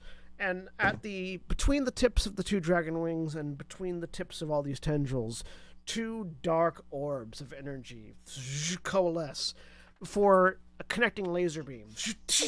Connects between the 2. And Is this a then- spell? No. Okay. Fires out. I need. Let's see. He's a Death Star.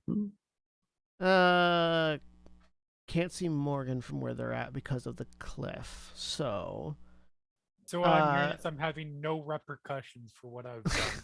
you're not. Gent, Annabella, Excellent. Titania, Vespia, and Ithram all need to make dexterity saving throws. Can do that. Okay. As these lancets of dark energy just spray out in this Oh, arc. whoops. That was worse than the God last damn one. it. I am trying to roll this with that. Hey, look at that. 22. I mean, we can just take the first roll you made rather than you having to fumble with 17 dice. I prefer to fumble with 17 dice because when I fumble with 17 dice, I get a natural 20. Up to you. You're the GM. I don't care. I'm just going to take the first roll you made. Okay, that's fair. Nobody, let me roll my d4. Because nobody else got to roll 17 dice for their deck save. That's also reasonable. I got a 13. All right, so it's 11, 13, 8, 22.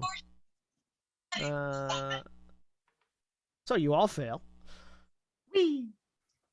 I'll do a 26. Arcane deflection. 26 succeeds. That's my reaction though. But fuck him. He takes. Where is it? So all of you take 48 points of necrotic damage, except for Ithram, who takes 24. Oh wait, I have resistance to that. Good. So It takes 8 points of force damage. That's So fine. yeah. That's good, because otherwise I would only have 1 hit point. So Sorry, I that's took 24. Yeah. 24. You took 24. Vespia, Titania also took 24 because of resistance. Vespia, Annabella, and Gen. Annabella, make a dexterity saving throw. It was how much? I didn't realize I was in the 48, Yeah, yes. you were in the line of sight. Because you're not immediately underneath the edge, so he can see you. Because Gotcha. he's 25 feet tall. That's rubbish. All right. Okay, so dexterity, you said? Yeah. As the Dread Titan however you pronounce his name. Madiri. As the Dread Titan Madiri casts Heartless Angel. Oops. I had disadvantage on, but it'd be 29. 29, which succeeds, so you take 24 points of necrotic damage. Hmm. Or would this be Pale Horse? I mean, Heartless Angel. I'm not familiar with this anime. Netflix in 2023. I think you'll find it's a sort of fortified wine. Quite good, actually, but Yeah, did anybody hear me? Yeah, Annabella goes to 0. Yep. no, No Sure bueno. do. I'm unconscious. Annabella. I literally got as far away as I could from you fuckers so that I wouldn't have this problem. All right, so that's its turn. At the end of its turn, Mage King Kestrel will use one of his legendary actions. As the Mage King pushes himself back to his feet, you hear him talking now again in common, and in that ancient common that Ithram can't understand anymore because comprehend language is dropped. That is the one thing that I was concentrating on. Yep. I dare you to just speak like Urianger. I have to make a save for the Healing Spirit? Healing Spirit. Yep. Yeah, sorry, give me a sec. It'd be DC 12. He holds up a hand, or holds up his staff, and crosses it with the spell blade that is active in his hands. Speaks in this archaic tongue that none of you understand. And as he does, it seems to be some sort of epithet based on his attitude directed towards Madiri. And as he does, those 4 giant swords animate. I need to find an icon for a giant fuck-off sword. Is there a chance one might be able to make like a history check to see if they understand archaic common? Sure. You can use the spectral sword and just scale it up really fucking huge. You're right, I could. 23? 23? You can sort of get the gist of what he's saying. It's the equivalent of actual Old English and not Shakespearean English. Right, yeah. Like straight up actual Old or Middle English, yeah. Yeah. But effectively... like straight up Beowulf. Yeah. Effectively, like, to translate it into a more modern tongue, he is effectively, as far as your understanding, saying, And now that my mind is free again, I will end you permanently, Midiri. And he seems to have animated the 4 giant swords that were previously acting as a jail cell. Cool. You're welcome.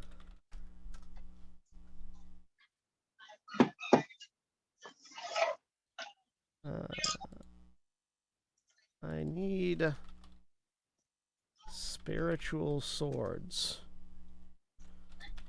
Whenever I'd look for a spiritual weapon in the token list, it pulls up like that spectral cutlass, Yeah. and you can just take that and make it gigantic. Yeah, that's what I'm trying to find.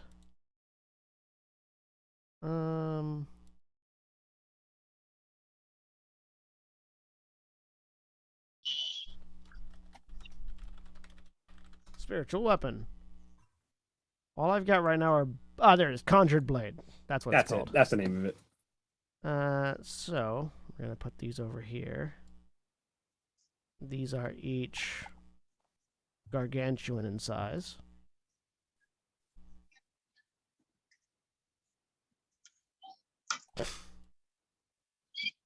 Because the Mage King Kestrel's animate objects is better than yours. Mostly because he's the ruler of this domain. 1, 2, 3, 5, 10, 15, 20, 25. Yeah. Got to size this correctly. So yeah, these 4 massive swords glow, animate, and just fly in towards Midiri.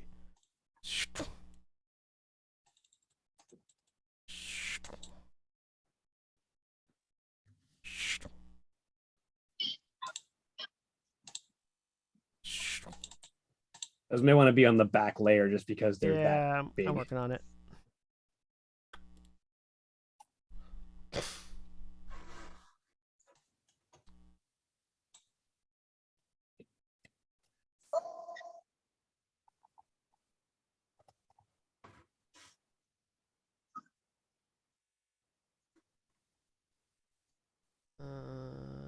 So to step up, we'll just use the. We'll go a step up from huge. Huge is 2d12. So gargantuan would be. Let's see. It only goes up to 1d12, and then how does it step up from there? Hang on. Actually, a step up from it goes 1d8 2d12 would be 2d6. It would be 3d6, I think, at that point. 2d12. Yeah. Wait, 3d. Yeah, 3d6. Yep. 3d6 plus 5. Well, no, wait, it would be 3d8 because you can't go. Because 3d6 actually has a lower range than 2d12. Does it? 3d6 does not have a lower range than 2d12. No, it doesn't. 3d6 max is at 18. Oh yeah, 2d12 is 24. Oh, yeah, that's fair. That's fair. I don't know why I'm hearing 1d12. Yeah. No, I also was thinking 1d12s. You're right. Yeah, so it would be 3d10 because 3d8 also maxes at 24. Okay, yeah, it would be the same. Yeah, so yeah, it'd be 3d10. Okay. So, first, attack rolls. 1d20 plus 11 with advantage. So 2d20, keep 1.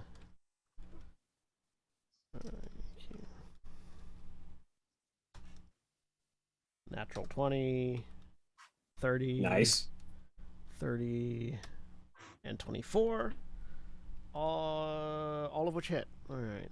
So the natural 20 makes that 3d10. It is so dangerous out here. Even the scenery is critting on people. 60-10 plus 5 for 44 damage. Man, you just got crit on by the decor. And then 3d10 plus. These podiums got hands. I was listening, by the way, and I very much enjoyed the 1,000 miles reference earlier. That was fantastic. You're welcome. All right. So yeah, these 4 swords. And you watch as Midori is sort of rocked left and right by the effects. So that was his legendary action. Now it's Kestrel's actual turn. Do it again. He is going to look over towards Ithram and Vespia. And again, in this answer, begins speaking in this ancient common, which Gent you can sort of you can vaguely translate as you're listening in. Effectively says, Gent's an insufferable know-it-all. He'll definitely telepathically translate this as it's coming out. I mean, Valdeth also rolled a 24 on her history to understand what's being said, so. There you go. My apologies for the trouble I gave you before. And he just throws his hands out towards Ithram and Vespia. Cool, twin disintegrate. It wasn't enough trouble. I won't give him ideas. Sorry, I didn't finish the job, guys. I just like the idea that he's like, all right, thanks for your help. I'm outie. All right, he's going to deal some necrotic damage to himself. Life transference. Yep, twin spell life transference.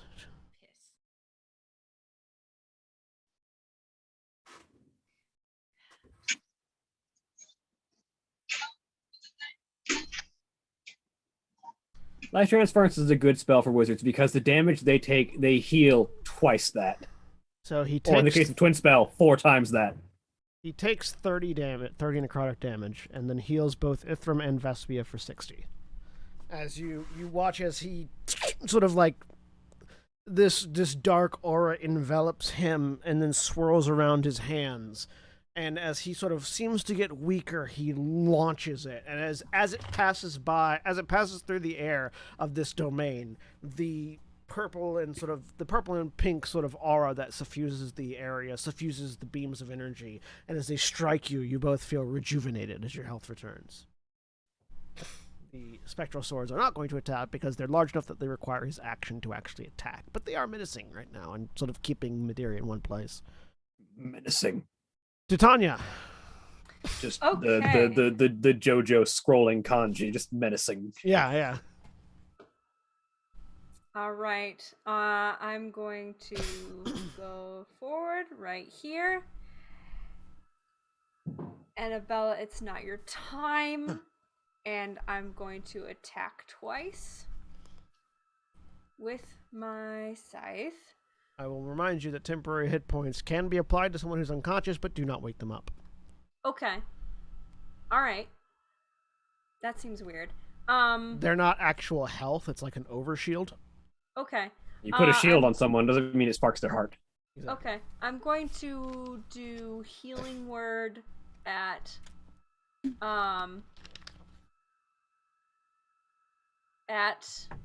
first level.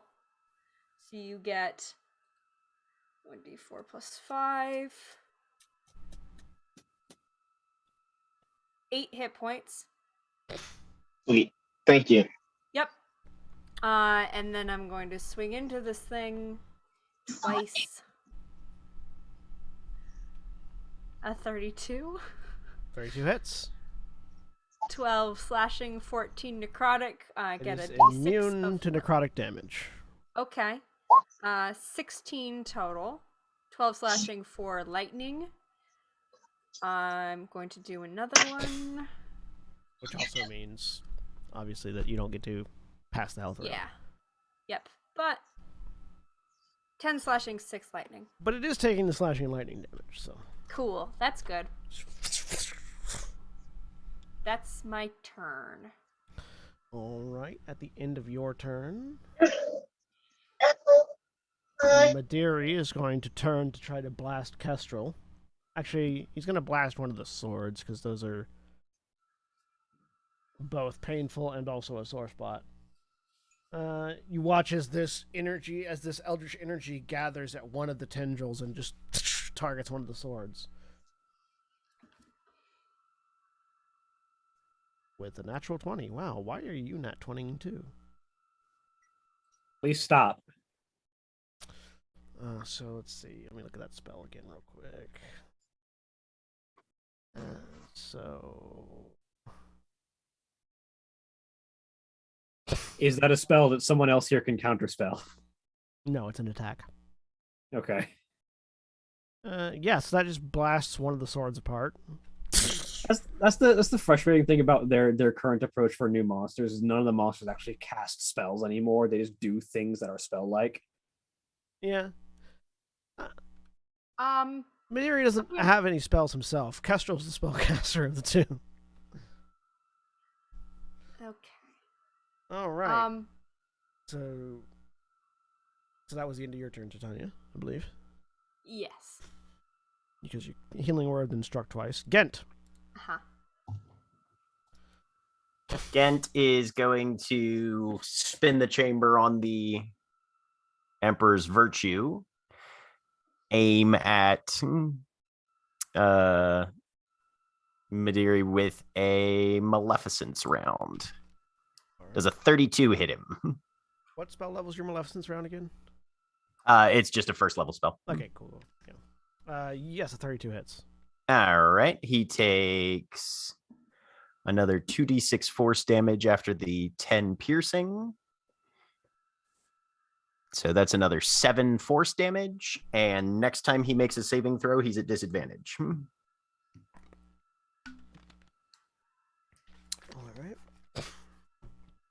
Which sets it up for Ithram, I assume. And then moving 1, 2, 3, 4, 5, 6. At the end of your turn, he's going to use another legendary action to blast another sword. Did Kestrel get his legendary actions back for taking his turn, by the way? Yes. Kestrel hasn't used them yet because he's waiting for specific things. Another sword down. Ithram. I would like to use and also you my can't reaction. legendary action to a legendary action because they. No, but you can also economy work legendary that way. action to the end of someone else's turn. Yeah, he can. Titania, yeah. Yeah, I'd like to use my reaction to step over. I can get over here and swing at him because he targeted another thing that wasn't me. All right. It doesn't have to be a creature. So I'm gonna swing. Was that to be within a certain range of you? 30 feet, which I think I was. The sword was not within 30 feet. The sword wasn't? The sword was right here. 35. 35? Okay, Yeah, never it's mind. just outside of it. Sorry. No, you're fine. Yeah, because that aura radius around you is 30 feet as well. Yes. Yep. Which is what I was looking at. Okay. All right, Ithram.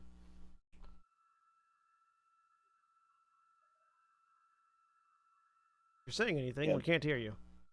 He's muted. muted. Muted. All right. You have 60 hit points and whatever spells left. I have 77. Oh. I have enough to go one mano a mano with this thing.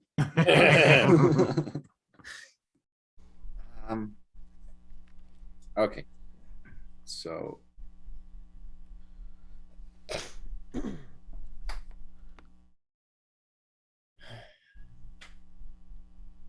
I'm just going to use as much as I can.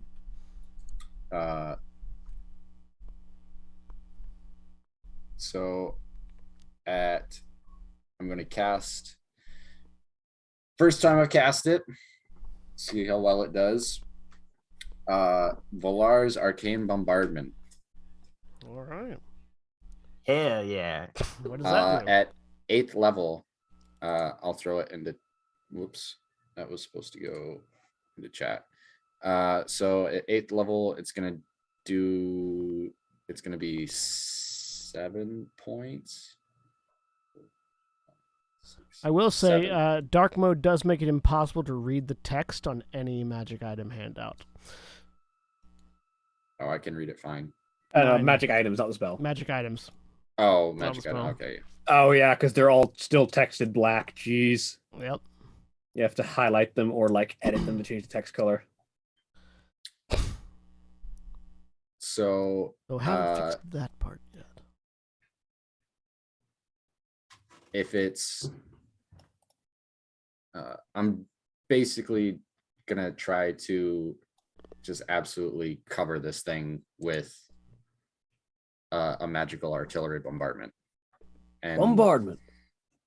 keep it within,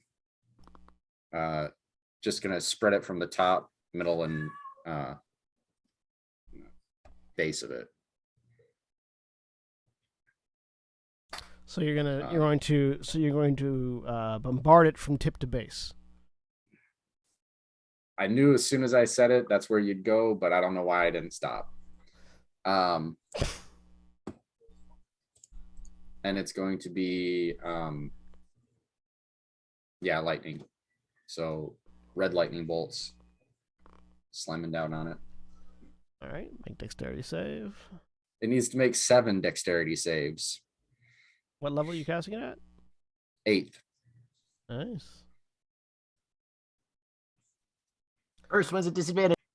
Yeah, first one is a disadvantage. First one is flat because it has magic resistance.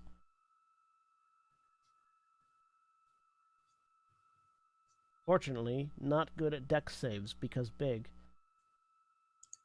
Let me roll. But rolled a natural 20. So. Damn it. Still natural roll 7. Natural 20 on the first one, 6 more.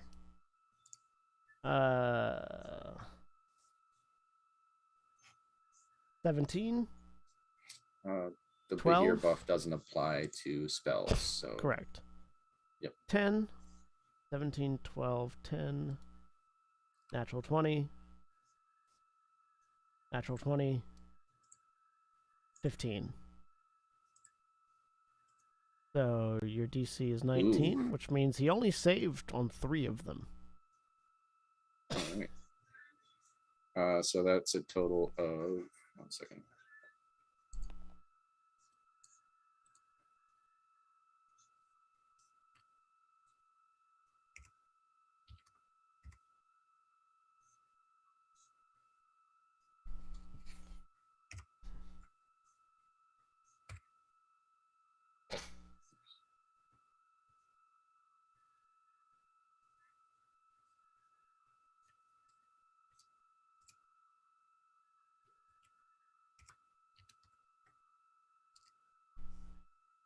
You can go / roll 75. Yeah.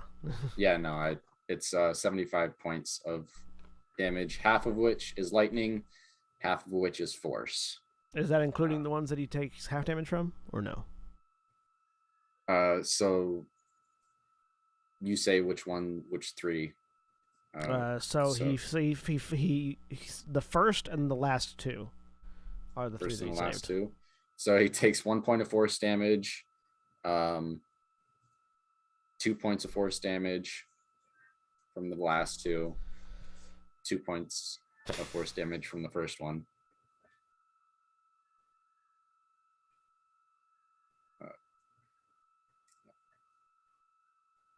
So that makes it. Just how much? Take less? Take that total that you had and just subtract Yes. that difference. So it was 75 or 73. Sorry. So 73. Okay. Yeah. All right. Ow. Go into the ball of light, damn you. Yeah. Get back in there. Yeah, I'm not done moving. Don't worry. Hi. 1, People need to 2, use it before it 3. drops. Walk through the healing spirit. Excellent. You get a 5, a d6. One more. 1. Again. 5. 78. I'm damn near full. That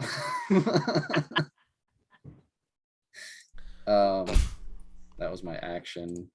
Done nothing this fight. Cannot wait to get actually back to my turn.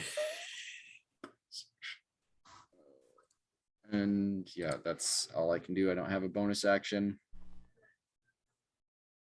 So that's me.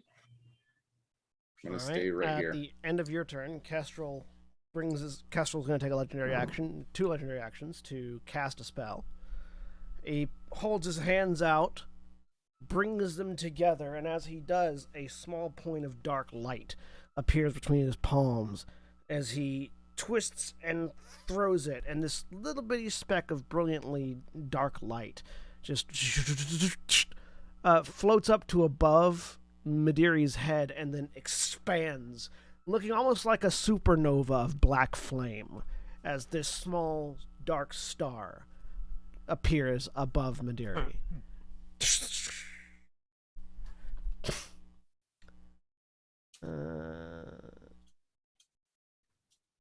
It doesn't do any damage until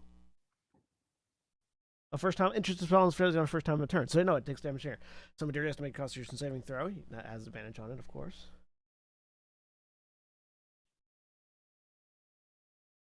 But doesn't roll high enough even with advantage.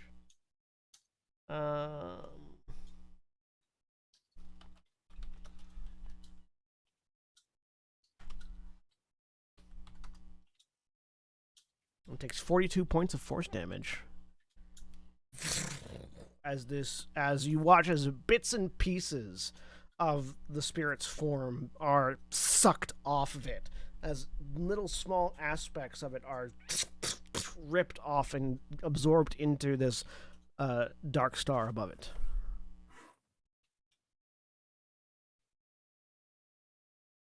That's his legendary actions, cuz. It's neat.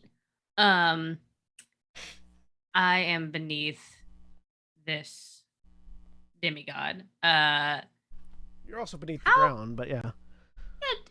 How thick is the ground between me and everybody 5 feet. else? 5 feet. Perfect. Excellent. Amazing. All right, you can just walk through solid objects in ghost form.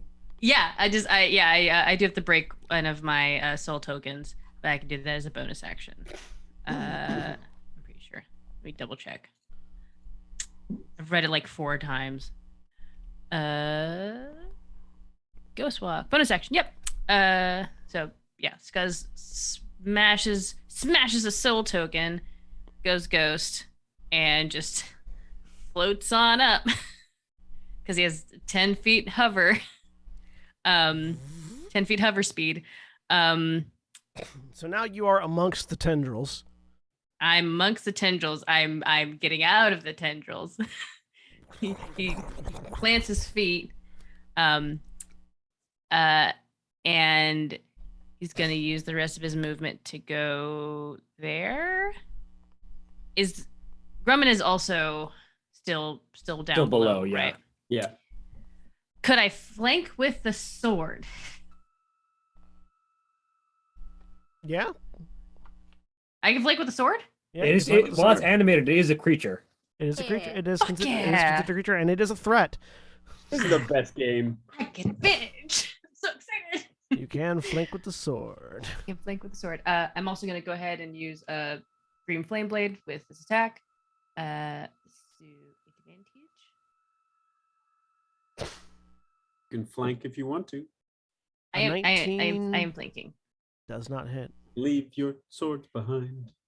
I knew you were going there, and I couldn't do anything to stop it. You never can. No. If you pointed it out, it's just a self-fulfilling prophecy. Exactly. At that point. You go to swing with bookmark, and one of those tendrils just slaps you away as you try to stab it. Rude. But yeah, Skuzz is going to vibe in front of him. Just At the end of your turn, Madiri is going to stomp on you. That song. Great. That's what he's gonna be vibing to in his head. When he dies, yeah, absolutely. I need you to make a dexterity saving throw. It just Great. floats away into the astral Rips off. ether. As a dexterity saving throw. Yeah. As one of these, as a collection of those tendrils Incredible. sweeps up to slam down on you. You know what? Hold up. Hold up. Hold up. Wait. Wait.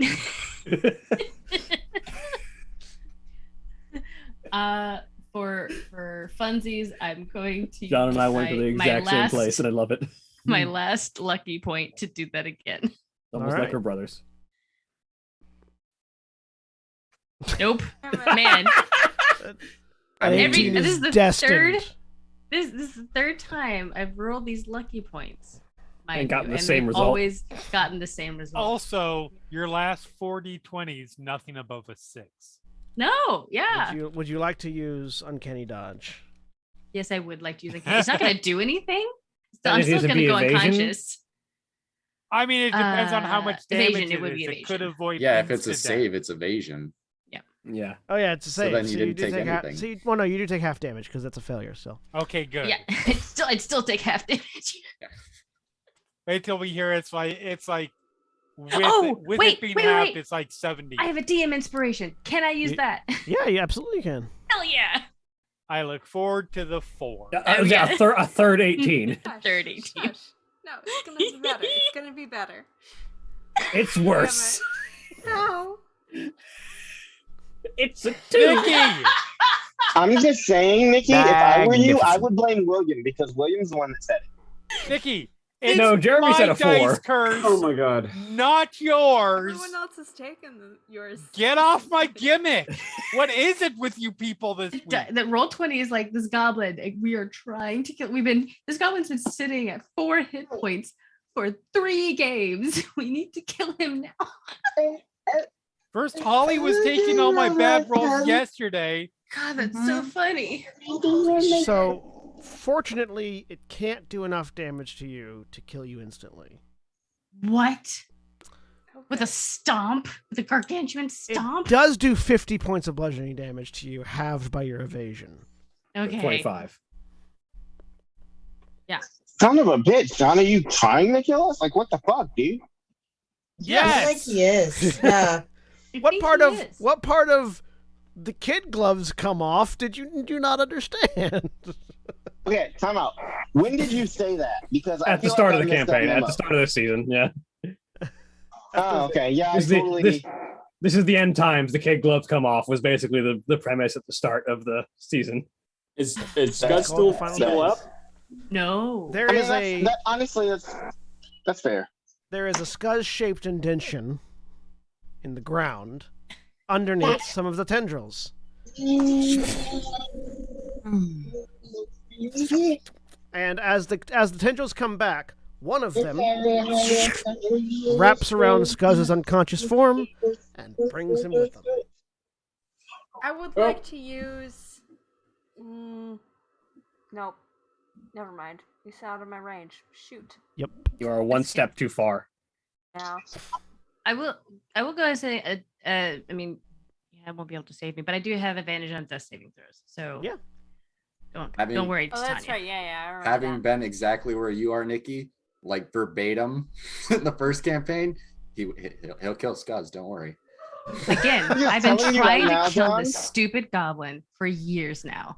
What I'm better? telling you, if you kill Annabella, I'm bringing Lauk back. I'm telling you that. What? That is happening. What I'm better not- way for Scuzz to die than in the maw of the dread Titan Madiri? Just like he's like a buttery gusher. I would die laughing if Lauk entered this campaign. Oh my god. Lauk is absolutely entering this campaign if Annabella dies. I'm telling you that. That's all I'm It's- saying. It's Grumman's turn. You guys already saw the name for my replacement character. So I didn't see what happened with Scuzz, right? That's all You going did on up see above. you did see a Scuzz-shaped indention in the floor of the ground above you, just a little ways away. like those pin things at the side. exactly. Just Just stick your just- face into it. Yeah. Actually, no, there's not because he was a ghost for a hot second. So he just phased to the floor, and then when the tendrils came back up, he just and then he was Yeah. So you saw Okay. spectral Scuzz slammed down through the ground and then Well, I drawn back definitely saw Annabella though. up. Oh yeah. So Grumman was already yelling Annabella and will run over here. I love it. And Beautiful story. as he's running, he's reaching into one of his pockets and he pulls out a superior healing potion. And will sort of like slide to his knees as he runs up and goes, "Don't worry, Anna, we got you back on your feet." And pulls out the cork with his teeth and sort of holds Annabella up, pours it down her throat. Jensen Snarlaxilithorial? You almost got it completely right on the first try. Very good. That is awesome. That's great. Is this a dragonborn? I'm assuming. Yes, this is a dragonborn. This is a dragonborn who is because current level for you guys, a psychic warrior / soul knife. Holy shit, that's a lot of D4s. I mean, yeah. I have like, wait, did it not import? There you go. There Oh, it there goes. we go. 26 points of damage that you heal. Also, because Grummond, you're currently hovering because gravity doesn't mean anything right now. Hovering like in the nether realm of this astral plane. So you did a full like baseball run and skid on nothing, but dust still kicked up from the skid. Fair. Because it's the astral plane. Whatever you think becomes true. Exactly. Right. All right. And then I will sort of as Annabelle is coming back around, right? So Annabella just got healed for 20. Yeah, I was actually already conscious because Titania was kind enough to heal me, but you brought me to 34 as opposed to 26. So Okay. as opposed to 16 rather, or 6, Okay. as opposed to 8. I don't know why I'm messing up numbers right now. As opposed to 8. I do know why I'm messing up numbers. I've had an entire bottle of wine, but that's irrelevant. The point is, I did math right. Now I'm at 34. We'll just, well, all right. Then he probably. Well, that was all this turn though, so yeah, I am still kind of coming back around. You can still say what you were gonna say. Well, then I apologize for running up to your totally conscious self and being like, "Here you go," and shoving it down your mouth. But I'm not taking it back. Mario. Yeah. Nah, dude, I'm totally good with that. Go on. Here we go. Down to the pipe. So That was your action. just try not to do that again, and then we'll turn, and I guess I don't have to run up anything. I can just go up into the air. Yeah, you can just float. Am I under the thing? Right now, you're still 5 feet under the ground area. Yeah. Okay, I'll move 5 feet, and so I'm not under it anymore if I do that. You can just float straight up if you want. Oh, okay. I thought you meant I was there was 5 feet of overhang over me. No. I want to go up, John. How do I do that? Boom! You are now 5 feet up. Okay, so that only took 5 feet of my movement. Yeah. All right, great. And it's got scuzz. Yep. All right. I mean that was my action to feed the potion, right? Correct. Yep. Yeah. All right. So I'm just gonna run up or float up in front of Titania, between Titania and it, because it's about how far I can go. And we'll come up and again, like Queensbury stance, and hey, you put that buttery goblin back down and chew on something your own size. Okay. That's my turn. It's already used all 3 of its legendary actions, and so is Kestrel. So Valdeth. All right. I get to describe this for the first time because the first time I've used it since we returned to the season. Oh, also that silvery scar is no longer on you. Oh, cool.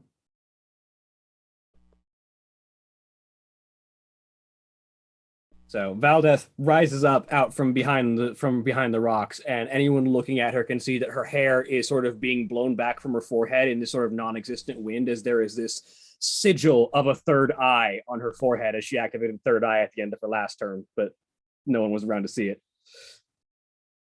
And the bioelectricity around her, sort of from the Bahir meat, kind of augments and becomes more intense as she uses her bonus action this turn to activate Kaiten. And then just sort of flashes from her current position into this position, flanking with the sword. And there's a gunshot sound. And there's a gunshot sound as the gunblade comes out.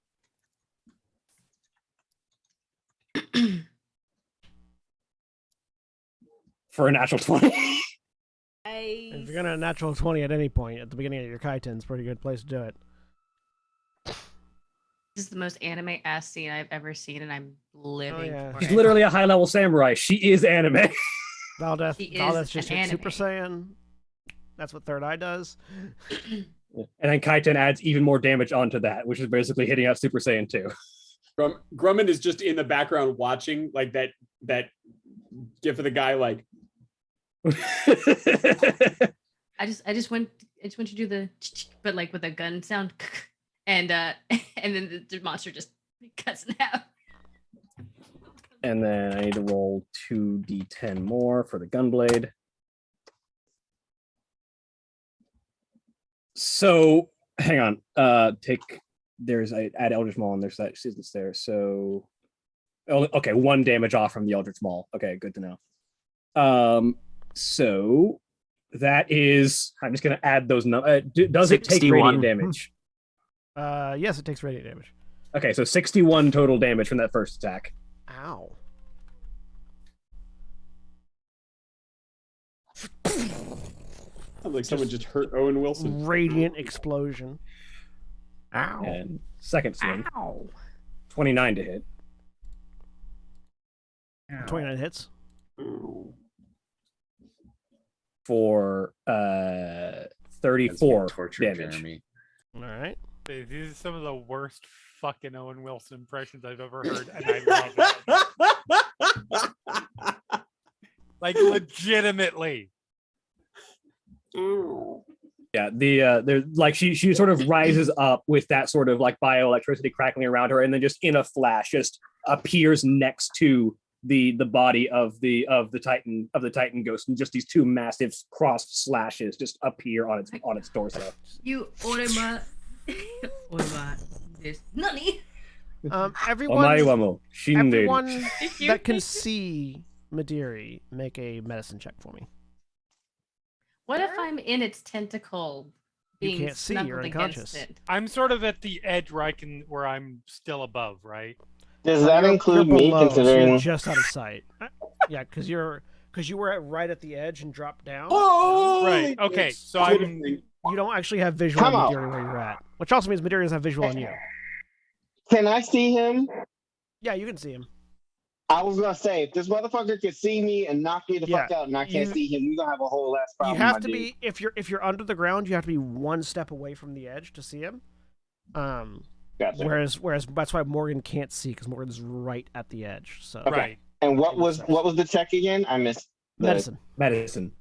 Medicine. Okay. To see how fucked up it is. If he ain't fucked up enough, he about to be fucked up enough in a minute. Yeah, let's see, medicine. I know shit. I know absolute shit. Not a damn thing. So everyone. That's okay, because if I lose this. Everyone that rolled less than a 10 doesn't seem like he's hurt at all. Everyone that rolled 10 or higher, which is everyone else, obviously. Yes, either you rolled less than a 10 or you rolled higher, or you rolled a 10 or higher. That is how that works. That is how that works. See, look at you. The amount of damage that Madiri has taken seems like it should have killed him. But it's still moving. Mm-hmm. Particularly considering that massive amount of damage that it just took from the combination of Valdeth's attack and Kestrel's spell. Like, it should be... Anything else would be dead. We need something to finish this thing. It's not mortal. Sin or Morgan. All right. Hold on.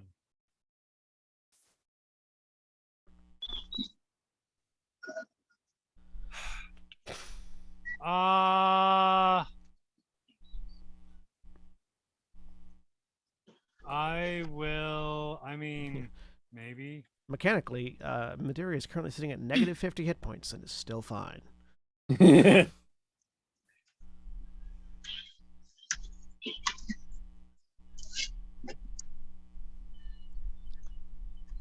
I'm going to move up, obviously. Mm-hmm. I'm up top. And I would like to take a look between.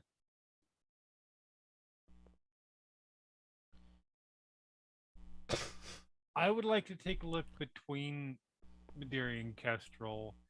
Does it look? Is there? I don't know. Maybe the Arcana roll. Is there any indication that like Kestrel's state of existence is having an effect on Gary's inability to die? Make, for you particularly, make an Arcana roll with advantage. Okay.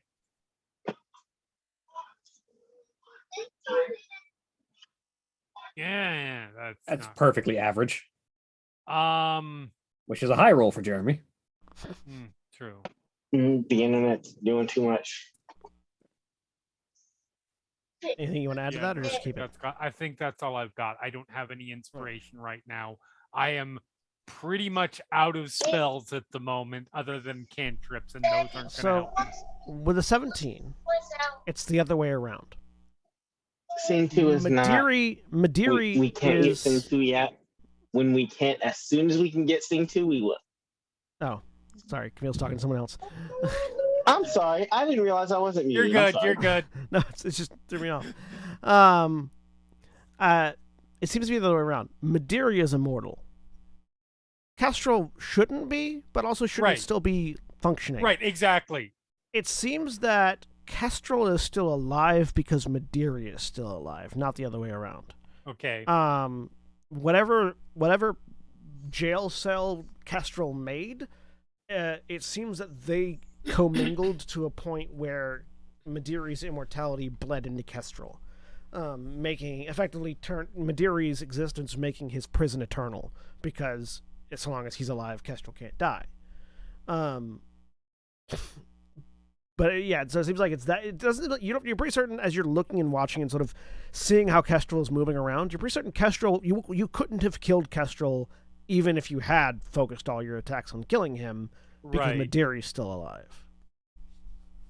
So we don't have. Okay. So you have to figure out a way to kill Madeira at this point, basically, because you're sort of putting together that the reason he was sealed is because he can't be killed normally, at least. Right. Let's see. I am going to then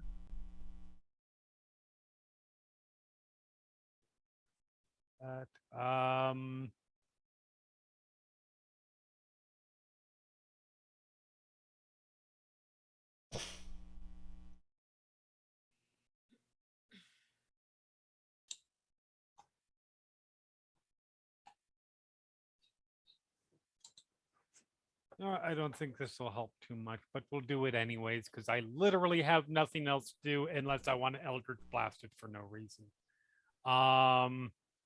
I skip doodle on up and summon my sword, and I smack him with my sword.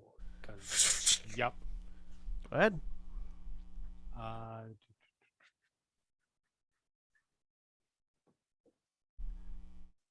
Am I flanking? You are flanking with one of the spiritual weapons because you can draw a line between you and the spiritual weapon, and it goes through Madeira. 21. Hits. All right.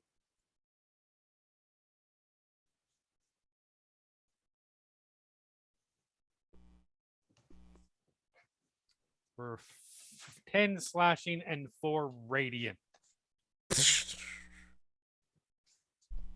Yeah. All right. That being a God Steel World Carver doesn't have any particular implications on this fight, does it? Nope.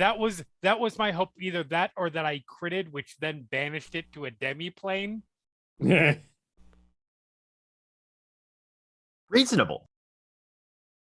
All right. Anything else on your turn? I'm checking to see if I even have anything that I could do. Like, I am tapped out of all of my abilities, all of my spells. That's not true. If I kill a humanoid, I can bring them back as a specter. Where's Arabella again? No, I'm good. All right. Vespia. Okay.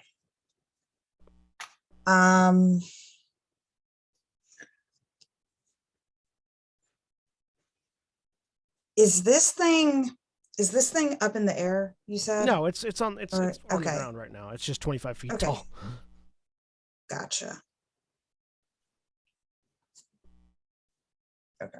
Sorry, I'm thinking about how I'm gonna do this. Okay. Where's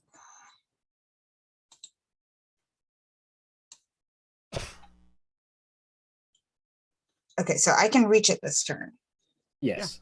Cool. Okay.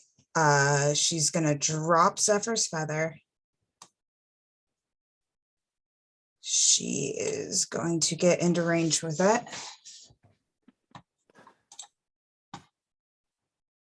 And right there is in range. Oh, okay. Well, yeah. And she's going to cast Hard Light Gauntlet at level 5. All right. And I also get my melee attacks with this. Go ahead and put it in chat. All right. Because I know Hard Light Gauntlet is a spell, but I don't remember what it does. How do I put in chat? I know I've done this mistakenly before. Hit the talk bubble next to the spell. Okay. There we go. Under a scintillating gauntlet composed of compressed energy and unleash Roger strikes, make 3 melee spell attacks against a single target. On the first hit, take 1d12. Second hit, 2d12. Third hit, 3d12. Got it. And you're casting it at 5th level, so you can make 1 additional attack, so it's 4 That hits. gives me 4. All right, so go ahead and make your attacks with it. So it's it's four melee spell attacks. Okay. And you're flanking, so advantage, I would assume. Yep. Cool. Yeah. Where's the first one? All right. 27 hits. Does 27 hit? Okay. Yep. 21 misses. Does 21? Shoot. 29 hits. 29. So Okay, I you get need 3. So you need to roll 2d12, then 2d12, then 3d12. 2d12. Okay. That's 7d12 if you want us to roll it all up. Yes. Thank you. That is a badass fucking spell. It's a pretty good spell. 43. And that's force damage. Oh no, sorry. You hit with the 4th attack, not the 3rd attack. It's not 4th attack, it's 4th It's the hit. Hit, right. 4th hit, okay. Yeah. Okay. It builds with each hit. Yeah, each successive hit, not successive attacks. Increase damage.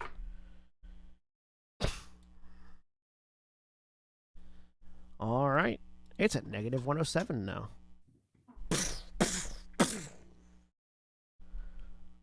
And anything else on your turn? No, that's my turn. Annabella. All right, so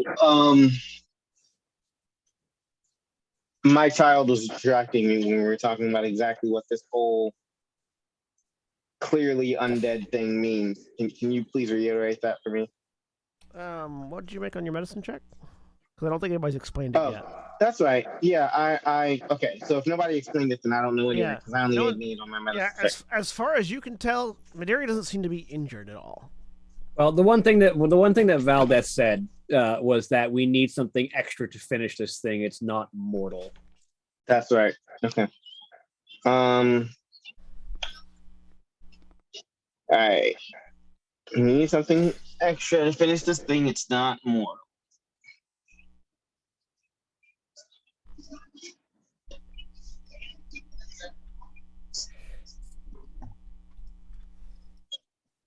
That moment that I'm really wishing we had that mortal blade that I've been hunting down. I have nothing that helps with that. So I'm just going to 1, 2, 3, 4, 5, 6, get back as far as I can, and put 2 more arrows in it while other people figure out the shit they can do.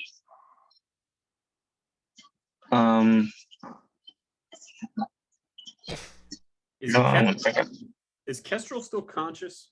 Yeah, he's currently focusing on a spell right now that's sucking bits and pieces of materia out of him.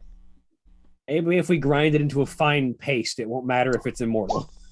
Does it have a glowing Shadow of the Colossus-esque weak spot anywhere on it that we can see? No, interestingly enough. Okay. 24 for my first attack. 24 hits, as is the natural 20. Whoop, whoop. And that's 12. And then 21. And these were both void arrows. All right. It's the Titan's turn now. Unless there's anything else on your turn. No, I don't have anything else I can do. So. The Titan laughs in Titan and in Immortal. And is gonna slam another set of tentacles down on Grummond. And also Titania, because it does a 20-foot radius circle slam. So I need both Titania and Grummond to make dexterity saving throws. Okay.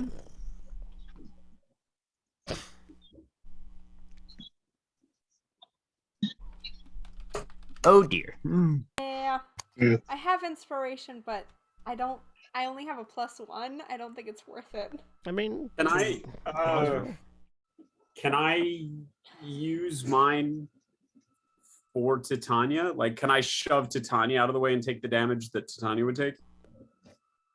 Yeah, I'll let you use your inspiration to take double damage in place of Titania. Okay. Oh boy. All right. So you take 100 points of bludgeoning damage. Okay. Instead of just 50. Mm-hmm. As you shove Titania out of the way and these tendrils slam down onto you.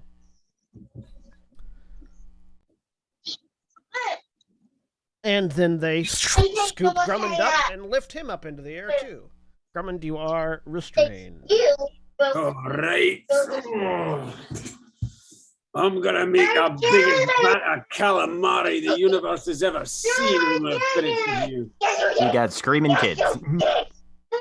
I'm sorry. That's all right. And at the same time, the tendril that's holding Scuzz squeezes. Scuzz, you fail one death save. Am I close to Scuzz at least? What? Yeah. There's 25 feet away from between you and Scuzz right now. All right. Well, actually, technically 30 because you're being held on opposite sides, almost opposite sides. Okay. All right. Kestrel's turn. Oh, yeah, no, at the top of Mandiri's round, he makes a Constitution saving throw against the Dark Star above him, which he succeeds, so he takes half damage. Doesn't matter because he's still immortal. Kestrel is going to try to hold monster Mandiri.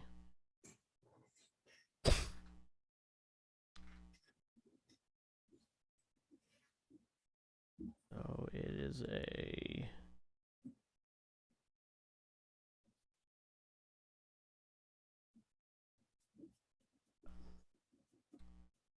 It is a wisdom saving throw from Mandiri, which he has advantage on.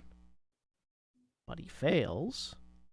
So as Mandiri is raising these tendrils up, you watch as Kestrel pulls out a little piece of iron, flings it in the air, puts his hands together, and chants in his archaic common. And as he does, these swords of light manifest and impale each and every tendril, nailing them to the ground, including the ones that are holding Scuzz and Grummond. You're still restrained, but the tendrils stop moving as these swords of light pin it to the ground and then impale each wing as Mandiri stops moving, as he is paralyzed by Hold Monster. Little bit close there. And Kestrel's just holding it. So while he's paralyzed, he can't use his legendary actions. Titania. Yeah. I'm moving up here.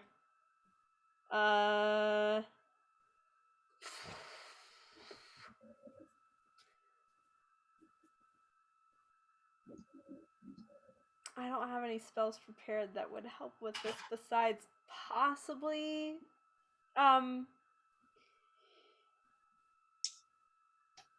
dispel magic, if that would like break whatever connection there is between Mediri and Kestrel.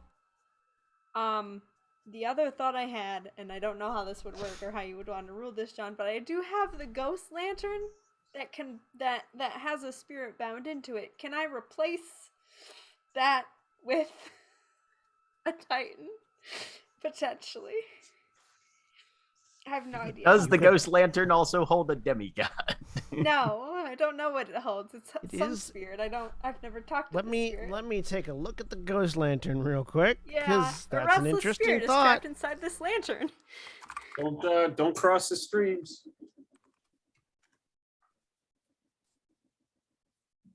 I would say you could replace the spirit in the ghost lantern with Mediri, because Mediri is a spirit right now. Uh-huh. It would be a charisma check to do so. Okay. To actually like force of will. Basically, it'd be a flat charisma roll against Mediri's like spell save DC. Okay. But if you succeeded it, you could force him into the lantern. I'm gonna. That'd be pretty damn cool. I'm gonna try. Evil ceiling jar, just. Yeah. Yeah, you could I'm gonna Mafuba. try. You could Mafuba Mediri into the lantern. I could what? Mafuba. It's a I Dragon don't- Ball Z thing. Okay. Or Dragon Ball specifically. You put him in a rice cooker. This all sounds bad for him, so I'm for it. Me too. Make a flat charisma check. Okay. What's the DC on that? Versus his. His save I've got DC is 3 his save DC inspiration is to a spend, 26. Oh dear. 26? Okay. Is your charisma high enough to make that on anything less than a can't, natural no. 20? Yeah, I'd have to make a natural 20. Hey, So let's give it a shot. roll for the 20. Okay. A 14. I'm gonna No. spend an inspiration. Yeah, there you go. ahead. Yeah. Nope. 14. 14 again. Can I try another one? You said I do it wanna again. Don't spend all of do my- that again. No. After you. This is technically not the end of your turn, but I'm using a legendary action anyways. Kestrel sees what you're doing, Okay. and he is going to just impart a little bit of his life force into you. You have Cool. advantage on the next one. All right. Come on. Double 12s. Come on. Double Don't 12. say that to me. Yeah. Yes. So, Fucking A. Oh my gosh, I love your expression, Jeremy. I am both amazed and legitimately disappointed it wasn't double 12s. Right? Hey, Madeira. Phenomenal cosmic power. If you live in space. with a natural 20, you conjure up Ternalian in your brain, thinking about this as sort of like a precursor to fighting him. Because it's very similar to the situation that you're going to be finding yourself in. And that sort of like bit of frustration and anger that you feel for everything he's done to you is sort of washed away by the calming presence of Dagoth and Argon, whom you feel empowering you. And with a very gentle, bony, gnarled hand, you feel Dagoth's presence at your back. And he simply, in your mind, says, "There is not yet a thing that lives that the Reaper's scythe cannot snare." And you focus your power on that spirit in the ghost lantern. You put it down. It opens, and the light in it goes out as whatever spirit was in there is gone, leaving it empty. With a spin and hook, you grab Madiri's spiritual form with your scythe, and with all of your might and magical power, yank and just swing the scythe down through Madiri towards the lantern. Madiri, not really concerned, isn't paying that much attention until he feels a tug.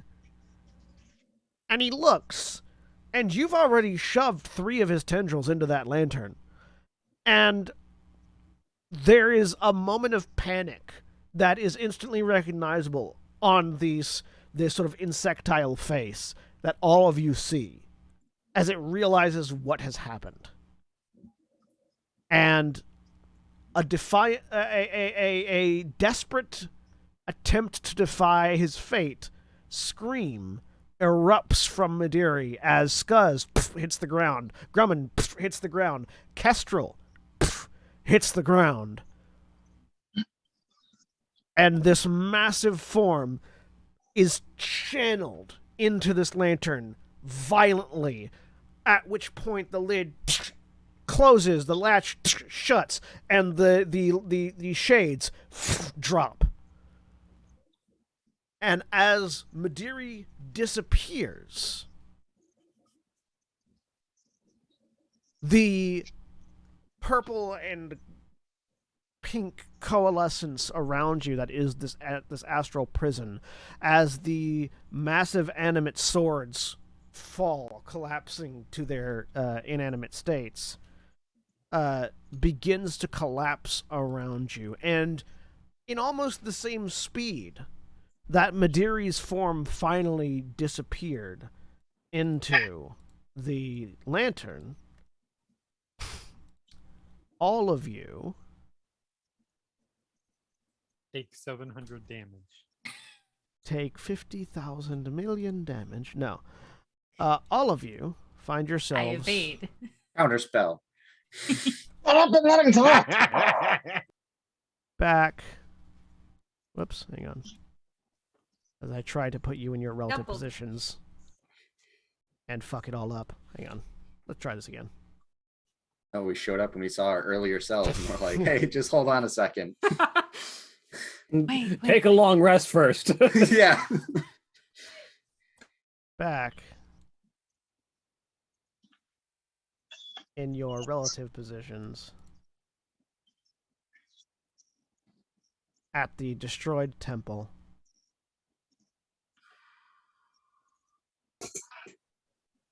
That previously had housed the body of Kestrel.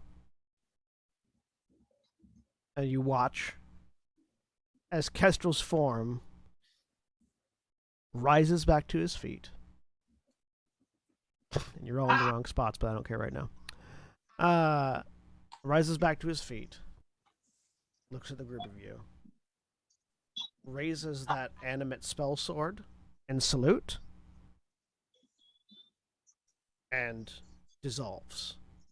His mortal form spraying into the wind as so much dust. The various items adorning his body collapsing to the ground as that spell blade is the last bit of his magic left. Flickers and then depowers. And you are standing. You realize that the whirling wind and blue fog has split and dissipated. And it is just beginning to be dawn on a formerly missing peninsula in the northern Leftheria. And that is where we're going to end for the week. Say goodbye, everybody. Bye, everybody. Bye. Goodbye.